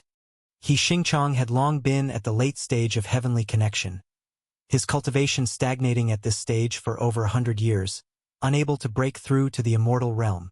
The crane race enjoys longevity, but without entering the immortal realm, their lifespan is about 500 years, granted by longevity-enhancing treasures. He Xingqiang knew his lifespan waned, yet he couldn't break through the immortal realm barrier. Longevity-enhancing treasures offered minimal benefit, his perspective accepting the inevitable end. Unexpectedly, Xiang Beifei's casual pat guided his spirit. He felt his spirit cleared, achieving a newfound understanding of Crane Dao. He vaguely touched the threshold of the immortal realm. It was as if he found a door leading to the immortal realm in darkness. Xiang Beifei offered He Xingqiang guidance, expediting his breakthrough to the immortal realm. This was initially meant for Elder Luo, but giving it to the crane race first was acceptable. Another immortal realm member fortified their power against the Dao Palace. Thank you, young Master Xiang. Although Xiang Beifei had already disappeared, He Xingqiang still knelt in the direction he left, gratefully kowtowing 3 times. This was a tremendous favor. His breakthrough to the immortal realm was imminent. Xiang Beifei, following the information given by He Xingqiang, went to the Heavenly Segment Gate. The Heavenly Segment Gate is essentially a waystation signpost established by the Dao Palace. It emits a special wave of spiritual power, detectable from 10,000 miles away, guiding the way forward. Xiang Beifei arrived at the Heavenly Segment Gate, observing the gate before him. It could be considered a simple island, perfectly circular with a diameter of about 300 meters. The island is composed of breath soil, but no one dares to make plans for this breath soil. Aside from being a product of the Dao Palace, the formations on it are beyond anyone's ability to deal with. Intricate formation patterns are engraved on the ground at the center of this island. These patterns radiate light, deeply embedded in the ground, creating an unusual design when viewed from the air. Ha! When Xiang Beifei saw this formation pattern, he was suddenly stunned, because he felt that this pattern seemed somewhat familiar. Immediately he remembered. The mound's blood altar. Xiang Beifei flew all the way from Juzhou to the edge corner airspace, guided by the direction indicated by the mound. Each mound has a special blood altar, where Xiang Beifei used corresponding formations to determine the Xiang Beifei direction. Although the formation pattern at the Heavenly Segment Gate is not identical to the mound, it is remarkably similar. Mounds and Heavenly Segment Gate both seem like signposts. Who established the mound in the great desolate realm? Xiang Beifei pondered this question.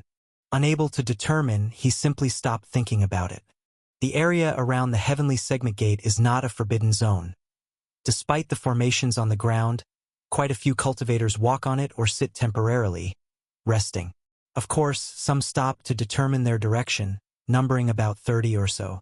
At the center of this circular formation stands a massive stone arch, serving as a teleportation array, which can transport one to any city if needed.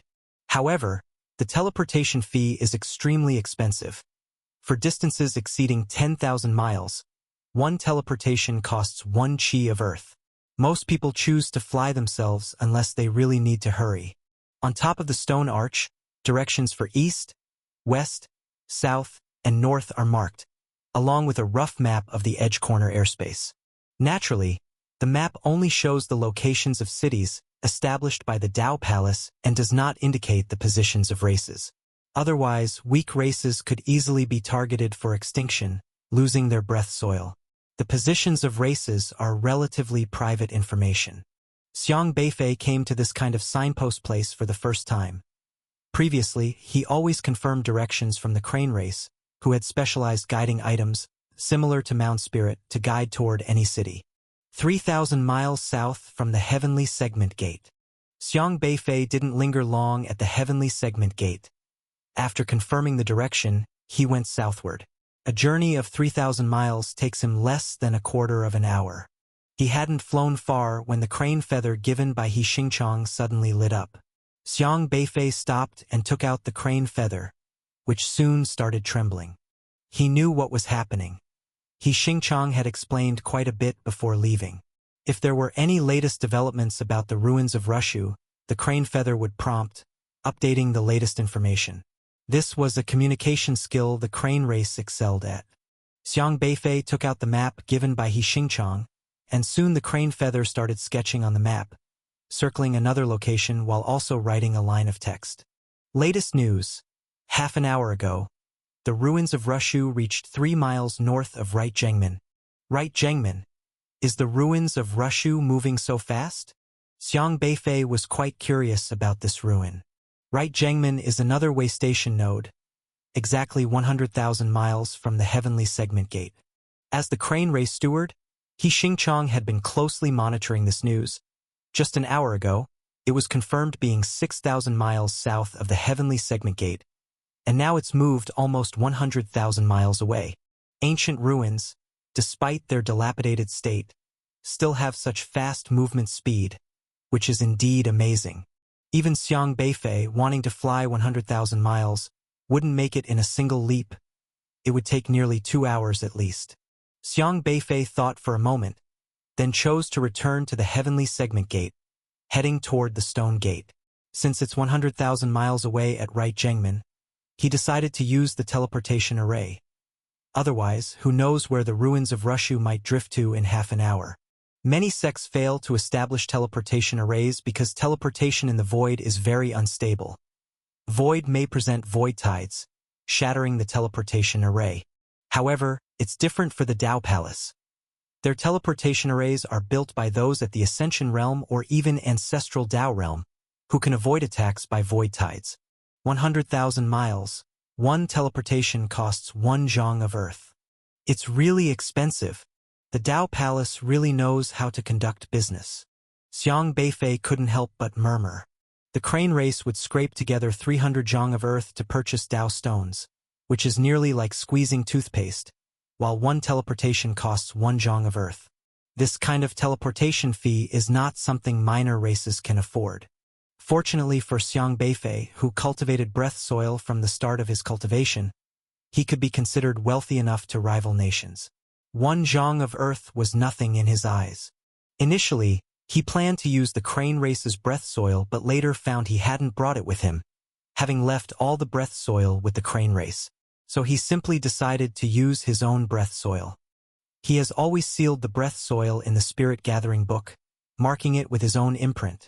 The breath soil he nurtures is very special, and ordinary people are basically unable to control it. However, he has yin-yang energy, which allows him to temporarily disguise his breath soil as an ownerless object and expend it. The most important thing is, the breath soil he spends can still be retrieved. Xiang Beifei stood before the stone archway. The stone archway stood 3 meters tall and nearly 2 meters wide, with wave-like ripples on its surface, resembling a door curtain.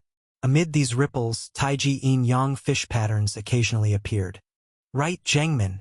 Xiang Beifei stated his destination and subsequently directed a zhang of breath soil into the formation. Buzz! The stone archway lit up with a mystical golden glow, engulfing the breath soil Xiang Beifei had given up. After verifying that the quantity was sufficient, it immediately wrapped around Xiang Beifei, feeling as if a powerful force was tearing at him. He took a step forward and vanished within the waves. When the light before his eyes faded, he was still beneath the stone gate. The sensation felt as if he had entered from the front of the stone archway and exited from the back, with little anomaly, but the surrounding people were different. There are numerous people here, at least 10 times more than at the Heavenly Segment Gate, very bustling, seemingly having learned about the location of the Russia ruins, drawing many powerful warriors here. Xiang Beifei was not the only one who emerged from the stone archway. The same archway connected different relay nodes. He had barely taken 2 steps when a crowd squeezed out behind him. "Get out of the way! Don't block the path!" This group rushed out in haste, as if they were in a hurry to reincarnate, apparently headed for the Russia ruins as well. The burly man in front recklessly crashed into Xiang Beifei. The force exerted by this burly man was tremendous, and his behavior was quite overbearing, resembling a domineering giant mountain charging to push Xiang Beifei aside. Xiang Beifei did nothing. He simply continued walking his path, calmly. Bang! Sounded. The burly man didn't have time to react. Instead, he himself was knocked away. Xiang Beifei didn't bother to turn around and continued walking forward. The man behind fell to the ground, furious and humiliated. He shouted, "Stop right there!" His figure flashed instantly, blocking Xiang Beifei's way. "Are you blind? How dare you bump into me?"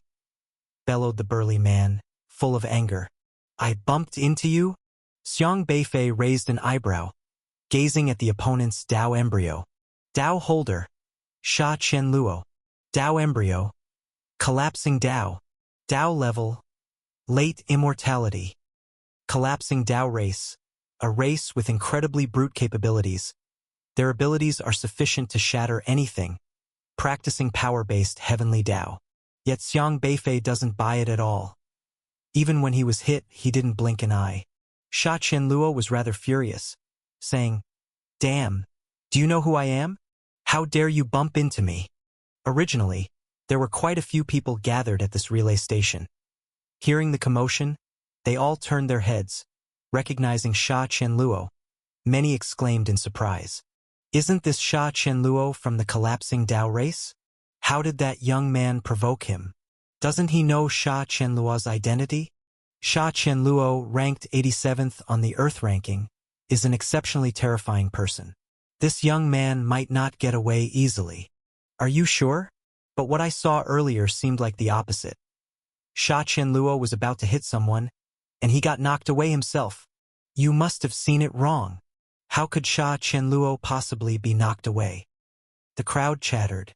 Sha Chen Luo seemed embarrassed, increasingly angry, but at this moment, another elder in a very neat brown robe stepped out from beside him and said, "Sha Chen Luo, come back." "But, come back," the elder commanded coldly. Sha Chen Luo glared angrily at Xiang Beifei, but refrained from taking further action. The elder approached Xiang Beifei, cupped his hands with a smile. "Friend, please forgive us.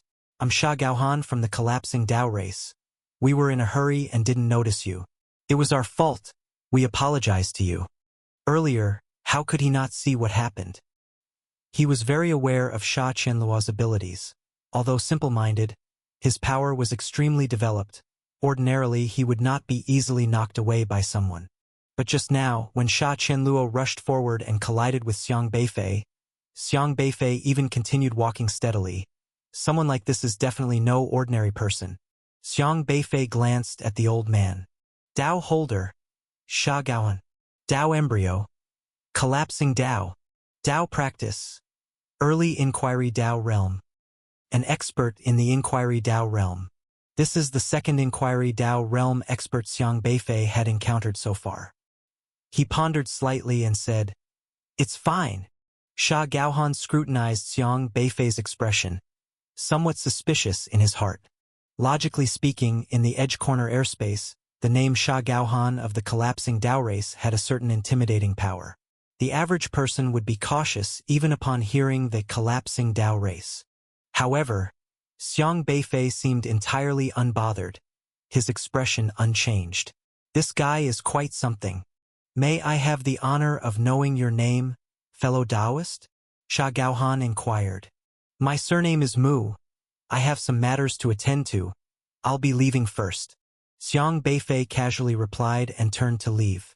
He didn't want to linger but wanted to check out the Rushu ruins and find Xiaohe first. Who knows where Xiaohe had run off to? Third uncle, are we just going to let this guy leave like that? Sha Qianluo asked unwillingly.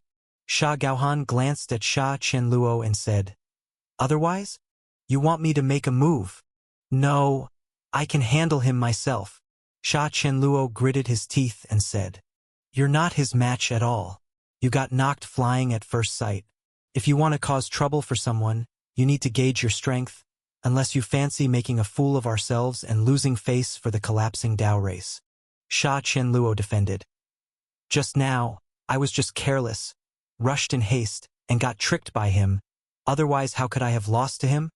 Things aren't that simple. This person has hidden his skills. Even I can't see through him, he's very likely ranked ahead of you. Or perhaps, the opponent is also in the Inquiry Dao realm. Sha Gaohan said sternly. Sha Qianluo furrowed his brows and said, Impossible. I don't recall anyone ahead of me with the surname Mu. And as for the Inquiry Dao realm, he didn't seem that impressive. He instinctively touched the Dao Palace mark on his wrist. But suddenly, he was shocked. Third uncle. My Dao Palace mark is gone. Sha Qianluo looked at his wrist in shock. The disappearance of the Dao Palace mark meant he had been defeated. What?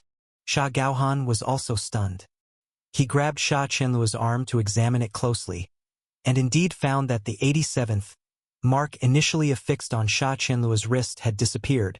They could never have expected that Sha Qianluo carelessly rushed to collide with a stranger. Not only got himself knocked flying, but also lost his Dao Palace mark in the process. In just that instant, the Dao Palace mark actually adjudged that Sha Qianluo had been defeated by the opponent. That person hasn't even been on the heaven and earth ranking. Who is he? Sha Gaohan was greatly astounded. His figure flashed, and he dashed off, chasing in Xiang Beifei's direction. But as he looked around the vast emptiness, where was Xiang Beifei's figure? It doesn't seem that difficult. Xiang Beifei held onto the Dao Palace mark, observing from a distance as Sha Gaohan searched for his figure in the void. Clearly, Sha Qianluo's Dao Palace mark being taken by him was probably beyond Sha Gaohan's expectations. This Dao Palace mark seemed to deliver itself to him.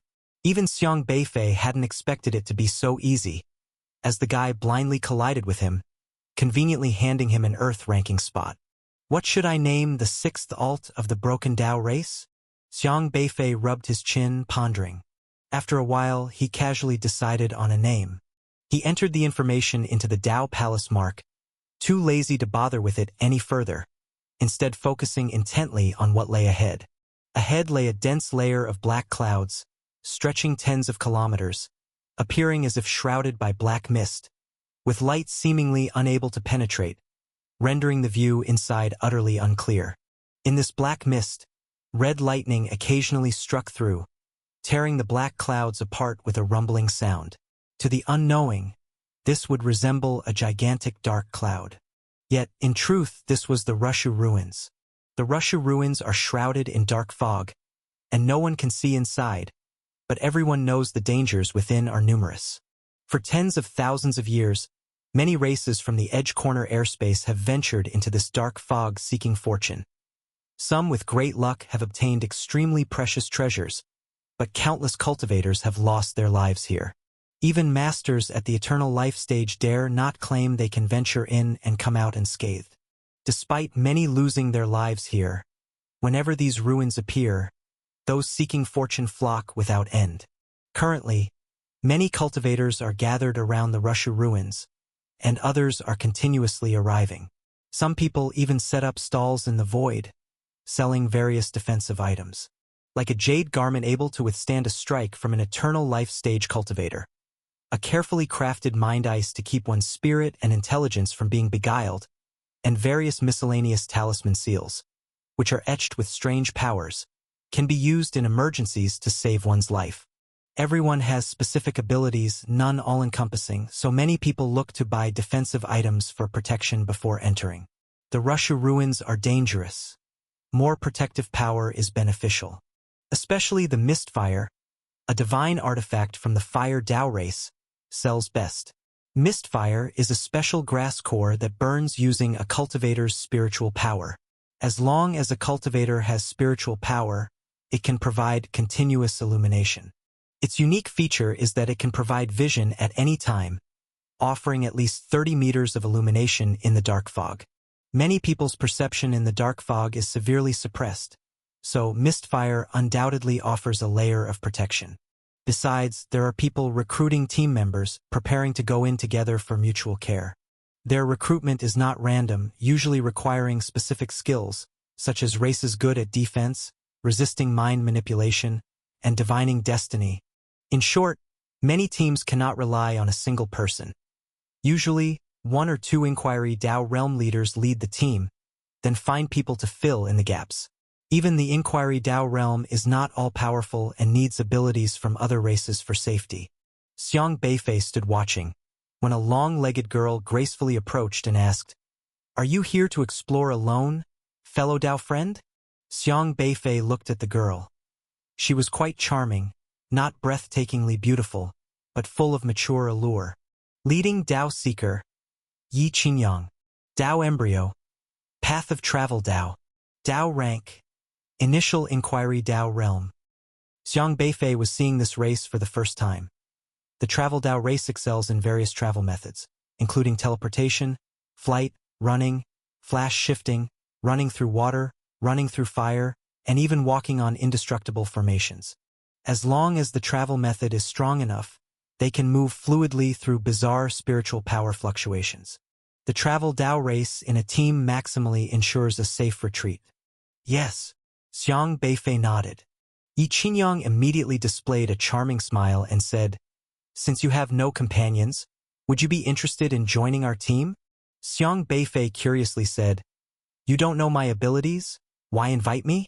If a team needs people, at the very least they should first understand the other person's abilities. Yi Qinyang covered her mouth with a gentle laugh and said, "I just saw your steady and calm movement in the void, coming from the void but unable to determine the direction forward. Yet clearly your control of the breath soil beneath your feet is extraordinary. You must be adept at the travel path. You really have a keen eye," Xiang Beifei said. "Naturally, no need to hide from you, sir. I'm Yi Qinyang from the Travel Dao race, and I carefully observe those skilled in void walking. I can determine everyone's travel ability based on their movement method." Yi Qinyang, being an Inquiry Dao realm expert, had an extraordinary eye. She was well-versed in various travel methods. Countless people had gathered nearby, many stepping from distant voids. In her eyes, Xiang Beifei's flying method was particularly skillful. She could immediately tell Xiang Beifei's travel ability was extraordinary, possibly not weaker than the Travel Dao race. "I see." Xiang Beifei slightly nodded.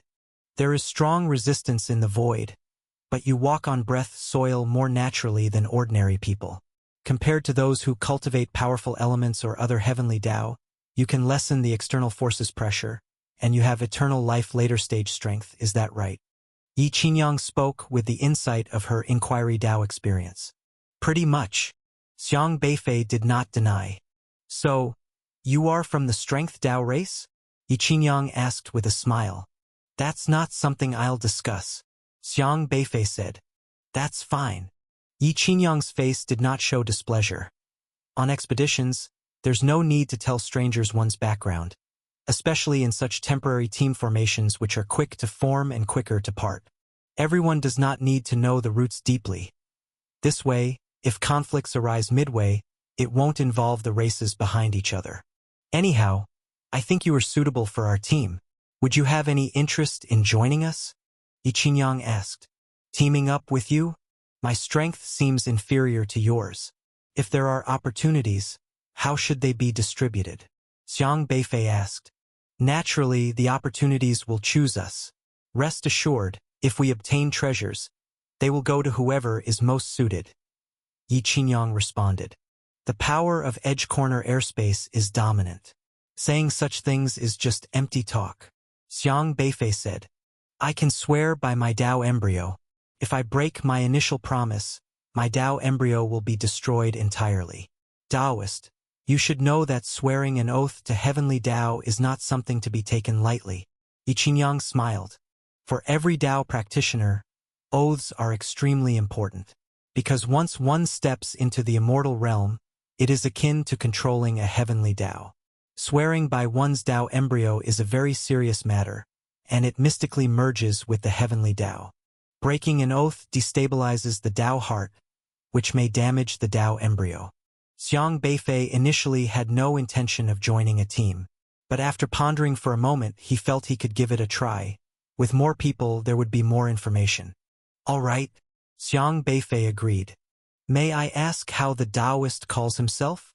I am called Mu, just a single Mu. Taoist Mu this way, please. Yi Qingyang did not mind whether Xiang Beifei's surname was truly Mu. For those forming a temporary team, a name that rolls off the tongue is sufficient. Xiang Beifei followed Yi Qingyang to the other side. On a floating breath soil island about 10 meters long, 5 other people were already standing. This is Taoist Mu. He is capable of controlling power, and with him, our team will be safer when facing the pressure of the Russia relics, Yi Qingyang said. Everyone turned their gaze to Xiang Beifei, scrutinizing him carefully, with varied expressions. Thoughtful, wary, indifferent, and curious. Yi Qingyang then briefly introduced the 5 people she had recruited to Xiang Beifei. This is Taoist Shifeng, possessing strong offensive abilities. This is Taoist Xingmeng with powerful defensive capabilities. This one, nicknamed Diviner, can divine fortunes during exploration. This is Taoist Banji with both healing and defensive abilities, and this is Taoist Lan Keiju, who can neutralize many attacks. Xiang Beifei also looked at his temporary teammates. All of them used aliases, none with their real names, but Xiang Beifei discerned their true identities clearly. A melancholic, long-haired man, taciturn and unsmiling, named Shifeng, holding a simple sword in his arms like a wandering swordsman from the Sword Dao race. Shifeng only gave Xiang Beifei an indifferent glance before closing his eyes again, seemingly uninterested in the new teammate. Xingmeng, a burly man with a tiger's back and bear's waist, his skin dark like iron. Every inch of muscle seemed to spell invincible. He was from the Iron Dao race. Banji, a slender young woman, skilled in the medical Dao. Diviner, a white-bearded elder, practiced the divination Dao. He appeared smiling and kindly, with eyebrows so long they nearly touched his chin, drawing no annoyance. Upon seeing Xiang Beifei, Diviner nodded and smiled amiably. His 2 long eyebrows twitched amusingly. As for Lan Keiju, Xiang Beifei suddenly frowned, because he discovered that this guy was also from the Travel Dao race. 2 Travel Dao race people? After introducing everyone, Yi Qingyang said, Our team has started to take shape, all possessing late immortal realm strength. And as the sole Inquiry Dao realm practitioner in the team, I will ensure everyone's safety. I have already sworn by my Dao embryo not to take advantage of anyone. The only Inquiry Dao realm? Xiang Beifei was slightly startled, then frowned, because he found this team extremely peculiar. Yi Qinyang was not the only Inquiry Dao realm practitioner in the team. Whether it was Shifeng from the Sword Dao race, Xing Meng from the Iron Dao race, or Banji from the Medical Dao race, and Lan Keiju from the Travel Dao race. These 4 individuals were all Inquiry Dao realm. Only Diviner and Xiang Beifei were genuinely late Immortal realm practitioners. The others were unexpectedly all Inquiry Dao realm. Yet Yi Qinyang claimed she was the sole Inquiry Dao realm expert in the team. Are these people all hiding their abilities? Xiang Beifei felt somewhat bewildered. What kind of team is this? Everyone possesses Inquiry Dao realm strength, yet they pretend to be late Immortal realm? Even the Travel Dao race sent 2 Inquiry Dao realm practitioners, one displaying true strength for oaths, the other feigning late Immortal realm, truly bizarre. Why are they disguising themselves? Are they mutually scheming? For a moment, Xiang Beifei felt somewhat stressed. Originally, he merely intended to casually find a team to gather some information, relying on his unique advantage to blend in, concealing true strength for personal gain. But unexpectedly, everyone here was hiding their abilities. Is it still possible to back out now? Xiang Beifei discreetly touched his forehead. Had it not been for his ability to discern others' Dao embryos, he might have been fooled. But after pondering for a moment, he calmed down and chose not to withdraw. These individuals might all have their own agendas, prompting his curiosity further. It seems the Rushu relics indeed hold an enticing allure. We should proceed. Delaying further might cause the relics to drift away again, Yi Qinyang said. Everyone agreed, even Shifeng, who had been holding his sword and resting with closed eyes, opened them to look at the dark mist. Many people around had already found their teams, unanimously flying into the mist, disappearing within. What they encountered, those outside could not know. Stay close to me. This dark mist is far from simple. It is actually a special magnet that usually appears fog-like, but in certain places congeals into magnet stones. So do not stray too far from me. Yi Qinyang waved, releasing a purple light from her body, shielding everyone. She then chose a position to charge into the dark mist. In the blink of an eye, the surroundings dimmed, vision severely hindered, visibility pitifully low. Even Xiang Beifei realized the suppression here was strong, isolating his perception. Still no connection with Xiaohe. Xiang Beifei frowned. Boom! As Xiang Beifei pondered, suddenly lightning and thunder erupted within the mist. Red lightning violently exploded around them. These red lightning strikes were ferocious, extremely intense. Even mid-immortal realm cultivators could not resist. If struck, they would surely perish. Ka, ka, ka. Explosive sparks of electricity swept toward them, aiming to shatter them. However, Yi Qinyang calmly watched the incoming sparks without a thought of dodging. The purple light on her body immediately transformed into red, matching the lightning's color. ZZZT. Lightning capable of tearing through mid-immortal realm fell on Yi Qinyang's spiritual power, seemingly passing through. It's hard to say if the lightning penetrated them, or they the lightning, but it surely showcased the Travel Dao race's capabilities. Yi Qinyang was essentially leading everyone through the lightning. Everyone held their breath, observing their surroundings, but the red lightning flashed intermittently in all directions. Entering made even determining the exit difficult. Diviner, can you divine which direction is safe for us to travel? Yi Qinyang asked. Allow me, the old man, to take a look. Diviner nodded, smiling. His 2 long brows suddenly rose like agile fingers, scratching his temple. 2 tortoise shells quickly appeared before his eyes. Clack! The tortoise shells clashed against each other, beginning to spin rapidly. They immediately emitted countless shadows, darting in all directions. Crackle! The tortoise shell shadows wove through the lightning. Moments later, they vanished without a trace, leaving only traces of tortoise shell shadows on the left and backward. These 2 sides are safe. Diviner pointed to the left and behind. Which side seems more reliable? Yi Qinyang asked. Diviner shook his head and said, I need more information to deduce. The current information is insufficient. Yi Qinyang pondered for a moment before making a decision. Then we'll go to the left. Without any hesitation, she seemed to trust Diviner's calculations deeply and immediately signaled to the others as she turned towards the left. Xiang Beifei remained silent as he followed next to Diviner, somewhat surprised by Diviner's Dao embryo. The divination Dao of Diviner was naturally one of the 3,000 great Daos, relying on extremely mystical deductions to roughly clarify the course of an event. Xiang Beifei always felt that divination Dao was a very special heavenly Dao. It seemed more like relying on various existing certain things to search for clues, sorting out the past and future of an event. He had never understood the mystery of this heavenly Dao. Strange. Why hasn't anyone used divination Dao to divine me? Xiang Beifei felt puzzled.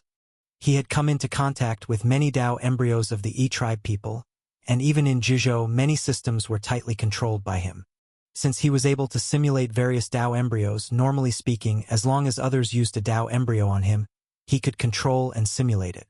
But up until now, he discovered that he seemed to not have mastered divination Dao. He looked at Diviner's Dao embryo and realized Diviner hadn't attempted to divine him, meaning he couldn't directly control Diviner's heavenly Dao power. Divination Dao was indeed a miraculous thing, and Xiang Beifei wanted to see if he could learn divination Dao first, which would allow him to deal with Dao Palace with foreknowledge. Just thinking about it was thrilling. It seems I need to find an opportunity to get close to Diviner and let him divine me, so I can learn divination Dao. As long as Diviner used his Dao embryo on him, it would be enough for Xiang Beifei, as he could simulate Diviner's divination Dao. As Xiang Beifei pondered, he proactively moved closer to Diviner. However, Diviner seemed to have no intention of divining anyone else, and in the Dao embryo interface Xiang Beifei simulated, Diviner didn't even divine information on Yi Qinyang, nor did he check whether the team members were trustworthy. This was indeed strange. In Xiang Beifei's place, if he couldn't see others' Dao embryo information and only had divining abilities, he would certainly divine. Yet Diviner didn't seem to divine his companions. At this moment, they began to proceed along the black mist, and once they entered the black mist, nothing ahead, behind, or to the sides was visible, with very low visibility, surrounded only by occasional bursts of red lightning. However, the path Diviner chose was at least correct, as the lightning on this road was much fewer, and they walked safely for a quarter of an hour.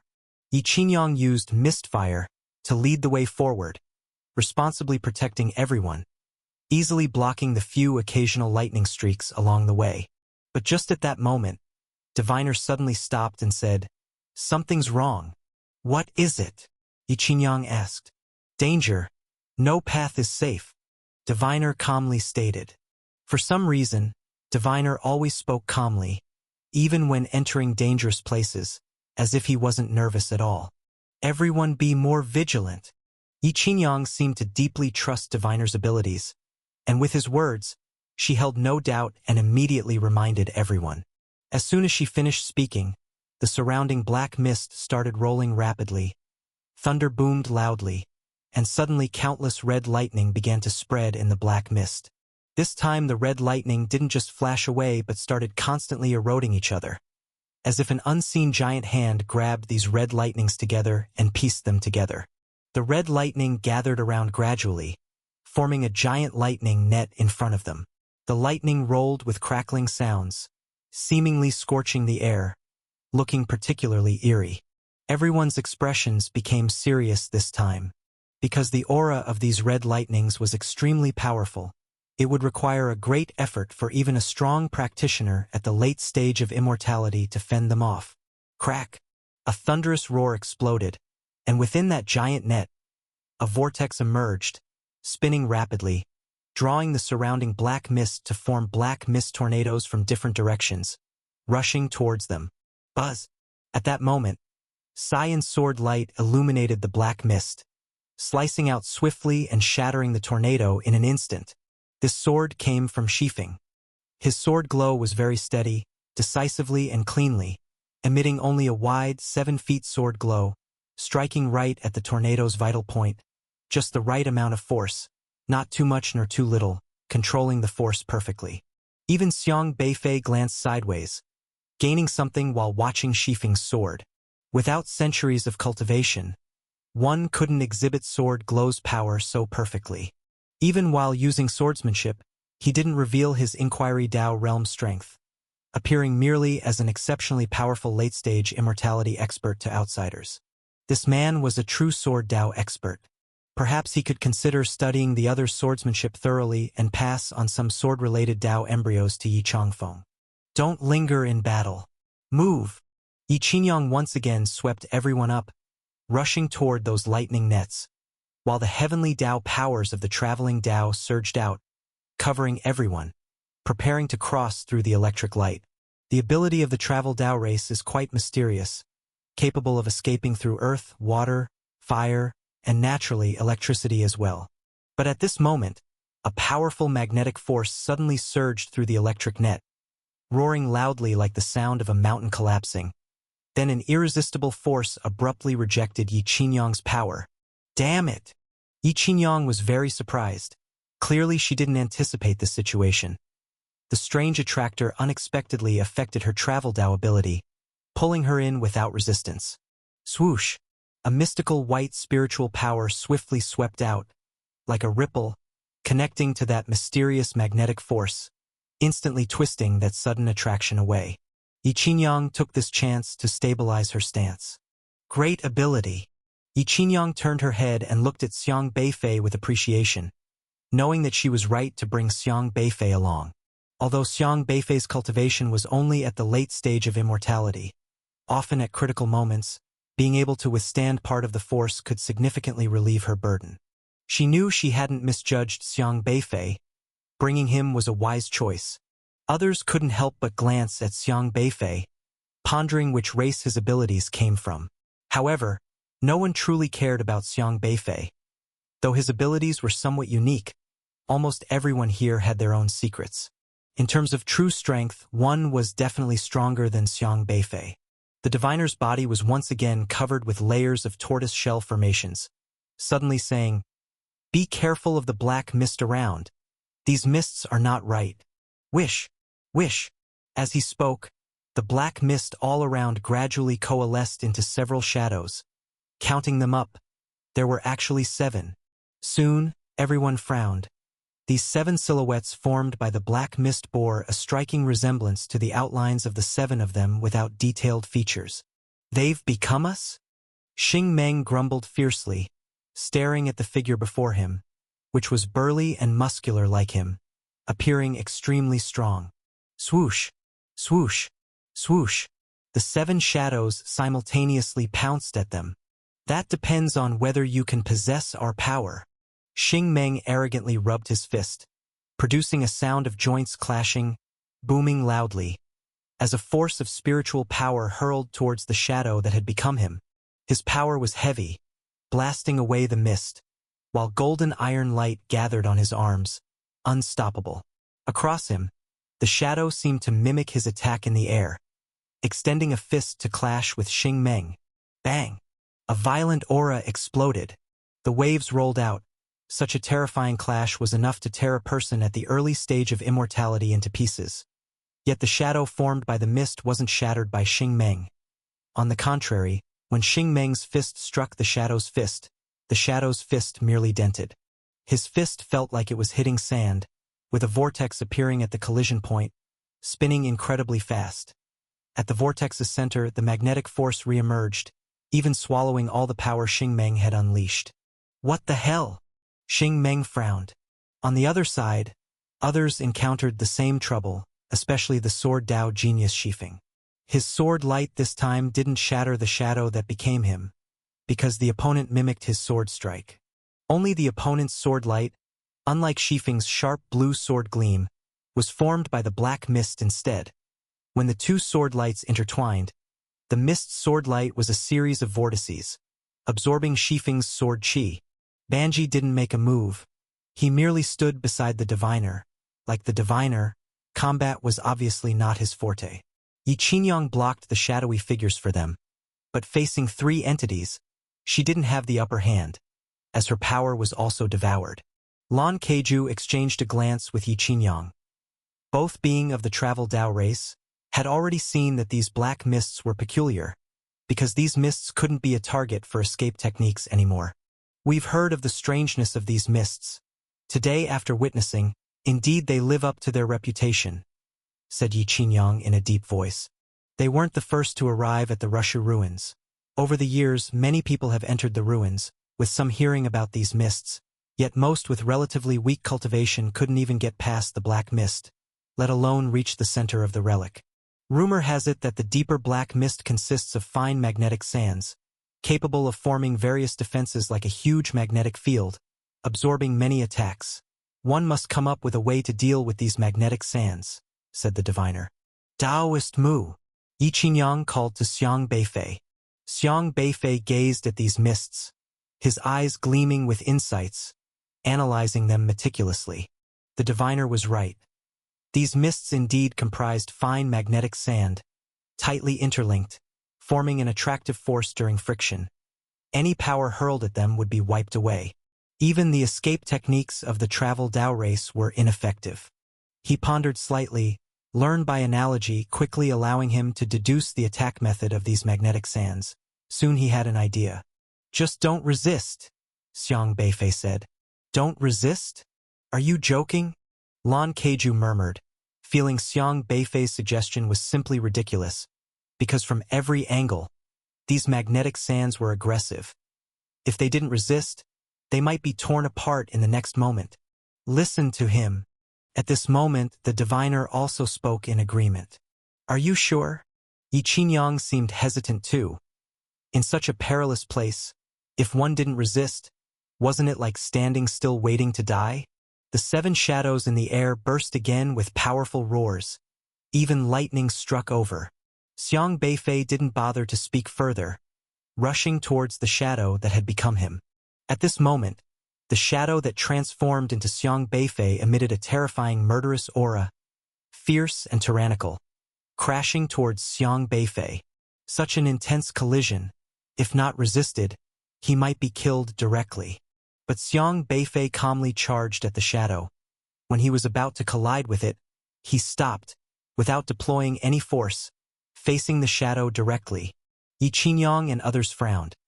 She even contemplated pulling Xiang Beifei back, but hesitated momentarily, and others harbored their thoughts. No one acted, all focused on Xiang Beifei.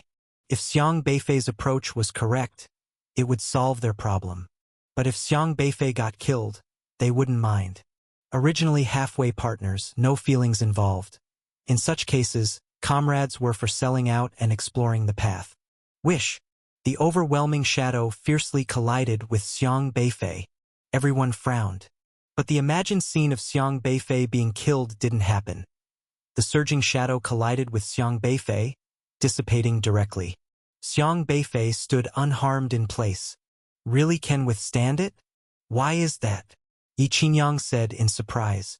These magnetic sands are quite intense, strong under attack, able to reach everyone's deployed force. When we attack, it's tantamount to supplying them with power, making them troublesome. But ignoring them, their power source vanishes. Xiang Beifei explained. I see.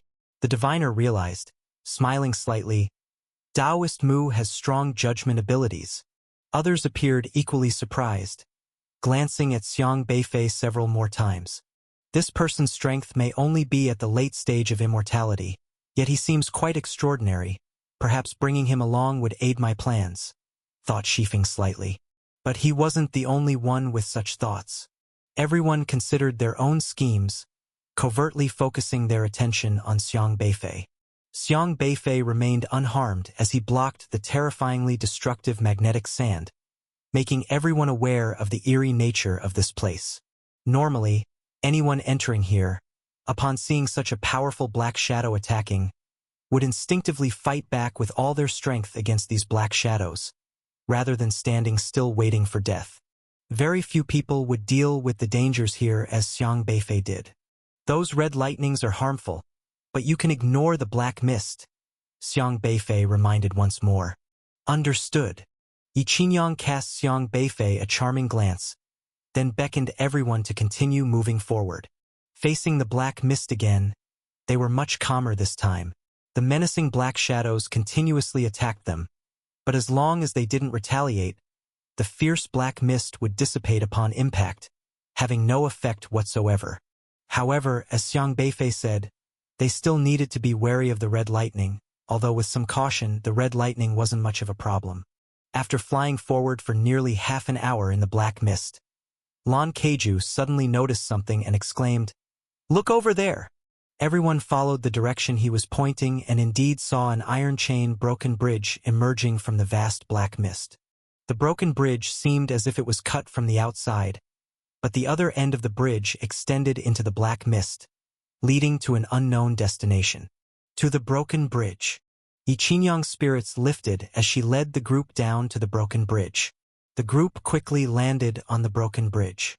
The material of the bridge was very peculiar. It was not made of stone but pure metal, and upon a closer touch it turned out to be gold. The gold seemed to be mixed with other special metals, making it tougher and giving it a black appearance. A bridge made of gold. What a grand gesture. Xiang Beifei couldn't help but think. Gold in Juzhou is considered a precious currency. If someone from Juzhou saw such a gigantic bridge made of gold, they wouldn't resist the temptation to claim it. But in the edge corner airspace, gold is just dirt, and no one regards it as important. The breath soil is the absolute deity here.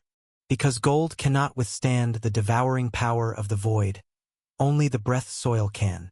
The broken bridge is about 4 meters wide, and its surface seems to be engraved with strange patterns.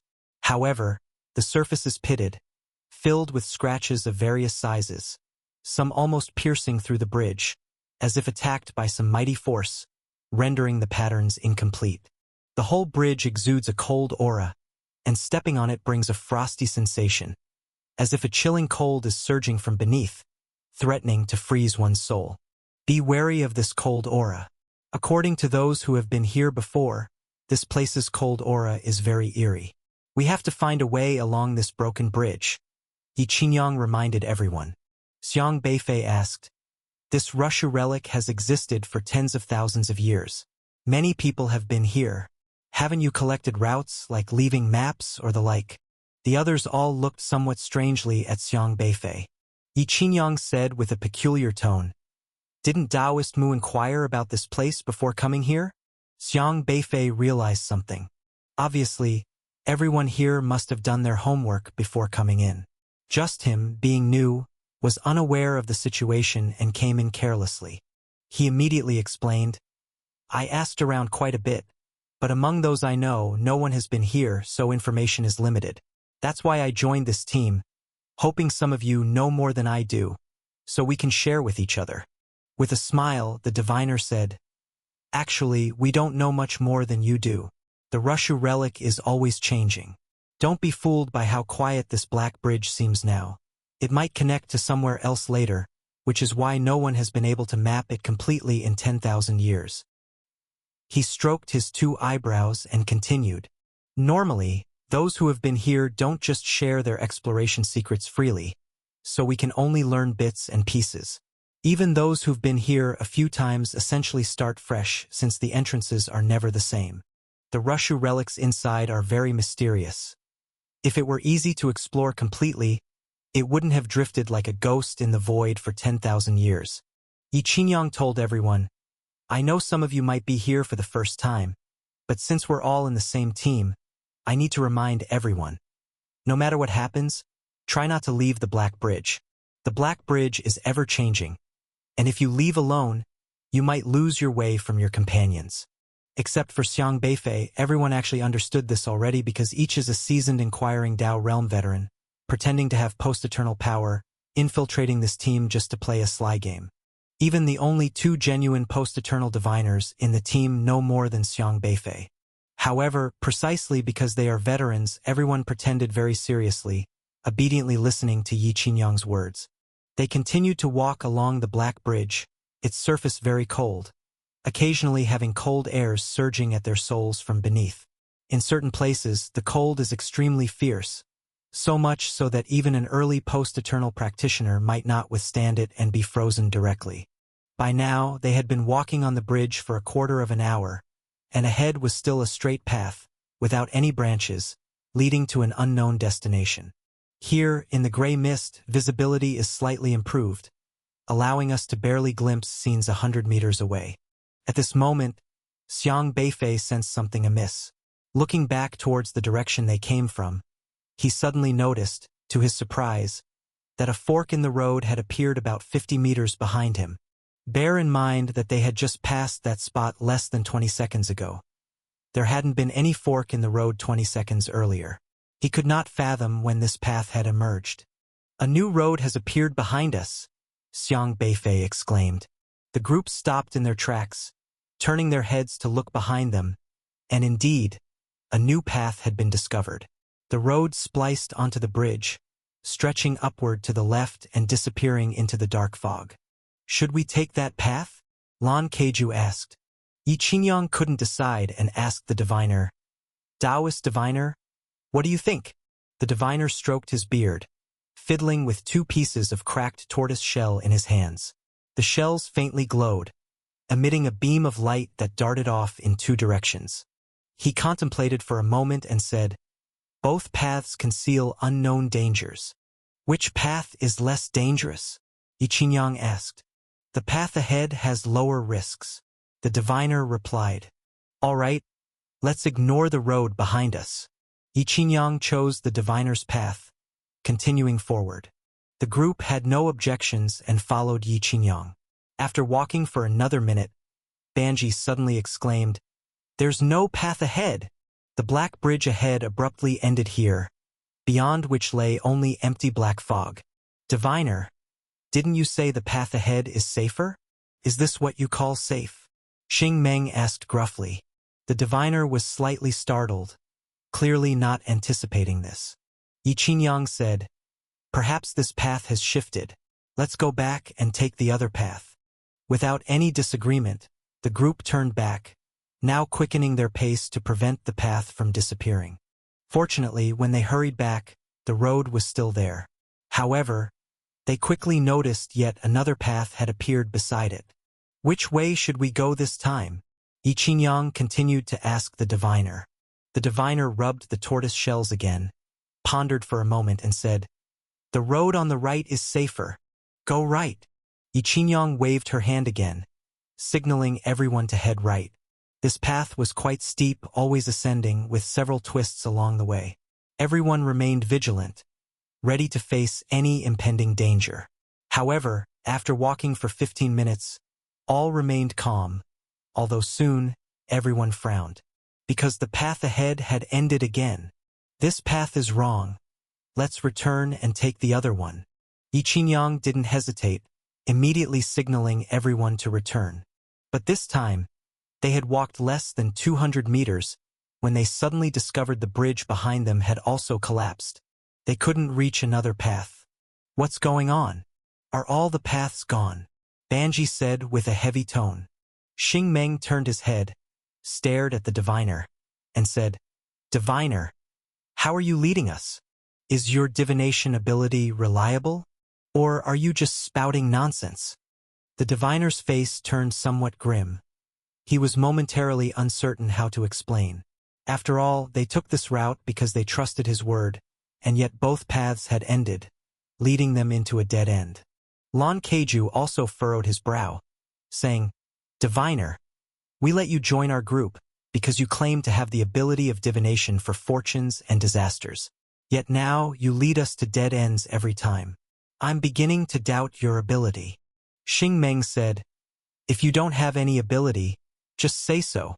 Don't deceive us to join the group, muddying the waters. I despise being tricked the most." A menacing aura rose from him, warning the diviner. The diviner's face slightly changed, saying, "I can't be sure about this either. I'm only using my divination Dao practices to ascertain fortunes and find paths for everyone. But the roads you find are all dead ends." Xing Meng coldly said, "What do you mean by that?"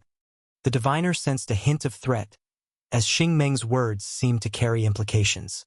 "You interpret it as whatever you think it means," Xing Meng said aggressively. "Our team doesn't need someone who fools everyone by pretending to fit in." He stepped forward, his oppressive aura intensified, landing fully on the diviner. The diviner couldn't help but step back, appearing overwhelmed by Xing Meng's pressure. Speak honestly. Can you actually predict the future? Xing Meng reprimanded again. His voice roared like thunder, transforming into an invisible wave directed at the diviner. I practice the divination Dao. Yi Qinyang knows this very well. The diviner's face turned pale, and he retreated a few more steps, ending up beside Xiang Beifei. Yi Qinyang hesitantly glanced at the diviner. She had always trusted his divination, but recently they've been led astray by him several times, making even her quiet. Shifeng and Banji didn't say anything either, merely looked thoughtfully at the diviner, neither helping him nor stopping Xing Meng. Xiang Beifei couldn't stand it anymore and said, Xing Meng, what are you doing? I just think the team needs some reorganization. We need a real diviner, not a charlatan. Xing Meng rubbed his fists, his gaze already filled with murderous intent. Xiang Beifei responded, If I were you, here I'd think things through more with my brain rather than solve problems with my fists. Xing Meng shifted his gaze to Xiang Beifei, sneering, You trust those chaotic divination abilities of his? Xiang Beifei calmly replied, The diviner's ability isn't wrong, think about it. Every time we follow the diviner's choices, we haven't encountered any danger along the way and we come to a halt. If we proceed from here, we might leave the ruins and avoid any danger. Xing Meng snorted. Leave? We're not here for a casual stroll and then leave. Do you think we're here for sightseeing? But at least this means the path chosen by the diviner is safe. Using his divination, every path he picks is low risk. Up until now, has he been wrong? Have you encountered any danger on this path? Xiang Beifei retorted. Xing Meng squinted his eyes and began to ponder. Everyone's gaze shifted between Xiang Beifei and the diviner, realizing that Xiang Beifei was right. Xing Meng coldly asked, Then what do you think we should do? Xiang Beifei said indifferently, From now on, we can only take the risky path suggested by the diviner. Shifeng, holding a sword, asked from the side of the cold storage, You mean wherever danger lurks, that's where we go? I didn't say that, Xiang Beifei calmly stated. But none of you are inexperienced. Surely, you understand that an opportunity often isn't hidden in safe places. Otherwise, would it be your turn to seek it here? He spoke bluntly. Xing Meng and Shifeng both disliked Xiang Beifei's tone, but couldn't find a point to argue against. Indeed, if the opportunity in Russia's ruins wasn't adequately protected, it would have been claimed 10,000 years ago, leaving them no chance. Banji asked, Now that the path is cut off, how should we proceed? Xiang Beifei replied without hesitation, Wait, the paths here are constantly changing anyway. Currently, the team had no better plan, so they could only wait. They also couldn't leave directly. If they flew off the bridge into the black fog and couldn't find their way back to the black bridge, it would be problematic. The diviner walked over to Xiang Beifei and said gratefully, Thank you, Taoist Mu, for extricating me. Xiang Beifei shook his head. No need. I was just stating the facts. I'm not very familiar with this place and didn't expect this to happen.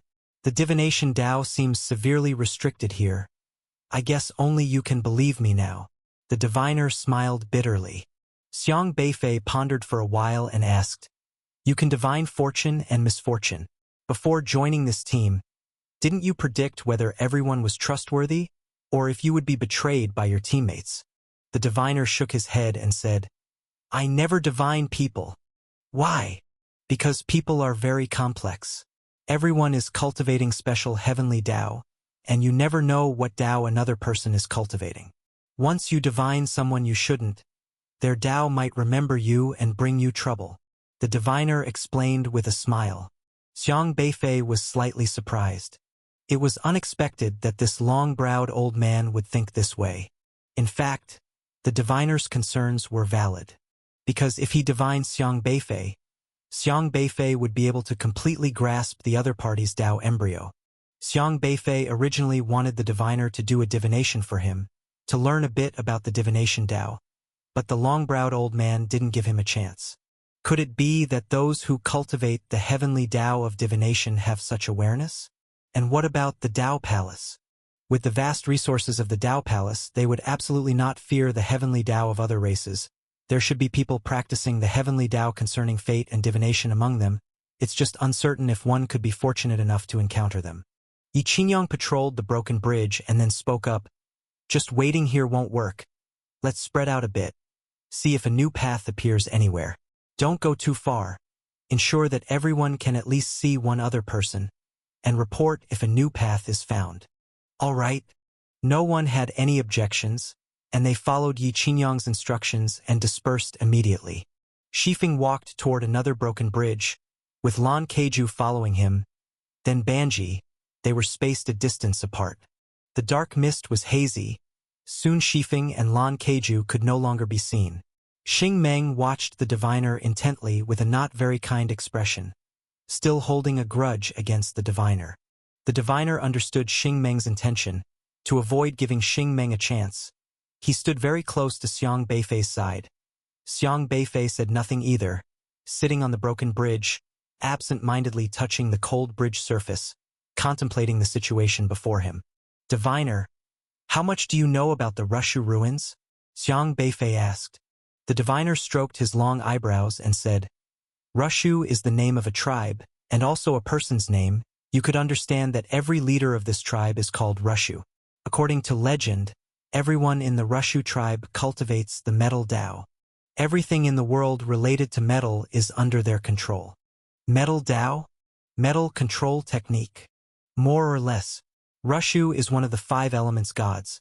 100,000 years ago, the Edge Corner airspace was mainly controlled by 9 great forces.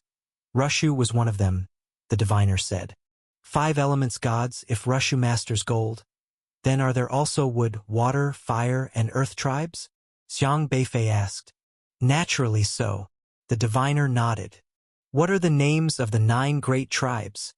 The Rushu tribe, Jumang tribe, Gonggong tribe, Zhurong tribe, Hudu tribe, Yoxiong tribe, Shenong tribe, Jili tribe, and Giant Spirit tribe. The diviner paused for a moment and added, Actually, not many people are aware of these tribe names. I only happen to know them from an ancient ruin. Giant Spirit tribe? Does it refer to the old giant spirit? Xiang Beifei couldn't help but recall the old giant spirit he encountered in the great desolate realm. After pondering for a moment, he continued, Wait, I have a question. In the Edge Corner airspace, only breath soil can resist the devouring power of the void. But here in the Rushu tribe, I haven't seen any breath soil. How do they resist it? The diviner's face showed a trace of a strange expression. He lowered his voice and said, Friend, do you still think that only breath soil can resist the void power? Xiang Beifei exclaimed, You mean, breath soil is not the only one? But why do we usually only see breath soil? He stopped abruptly, looking at the diviner in astonishment. Wait, isn't breath soil the most precious in the Edge Corner airspace? The diviner smiled slightly and said, After that battle 100,000 years ago, many elders died.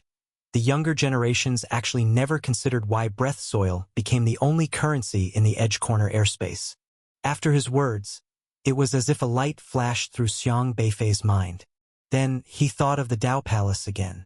He exclaimed in amazement, You're not saying that the Dao Palace, which won that battle 100,000 years ago, is actually the tribe controlling breath soil? And the race that leads the Dao Palace practices the Earth Dao. The Dao Palace is the Hutu tribe. I don't dare to say specific things carelessly, matters regarding the Dao Palace. How could we dare to speculate? The diviner replied with a chuckle. Xiang Beifei carefully pondered over the diviner's words. The diviner didn't explicitly say, but Xiang Beifei felt this possibility was great. In the writings of many races in the Edge Corner airspace, these topics are rarely mentioned. Records about what happened 100,000 years ago are scarce. Much of the information is ambiguous. Xiang Beifei spent over half a year with the Crane race, learning much about the past of the Edge Corner airspace from them, but still knew little, and what the diviner mentioned was even less recorded. If the Dao Palace really is the Hutu tribe that controls the Earth Dao, then it makes sense why breath soil became the currency circulated in the Edge Corner airspace. That's because they originally could control breath soil, when they emerged victorious in that great war, with one side dominating to control all races, breath soil became their tool for rule. They constructed the heaven and earth ranking, seemingly generously granting breath soil to the geniuses of each great race, also telling all races that the gestation of breath soil is extremely slow, something like it takes 10,000 years to gestate an inch of soil, that the existence of the Tao Palace was to freely help everyone gestate breath soil, help all races resist void power, packaging themselves as so-called saviors, making all races look up to the Tao Palace in awe, grateful beyond words. But Xiang Beifei knew clearly, the gestation of breath soil could not be as slow as the likes of the He Yunfang race perceived it. The gestation of breath soil is not difficult. As the Hutu tribe that practices the Earth Tao, the Tao Palace couldn't possibly be that much slower than Xiang Beifei. Everything was simply the Tao Palace strictly controlling the production of breath soil. They can produce breath soil in abundance, but deliberately refrain from producing too much breath soil.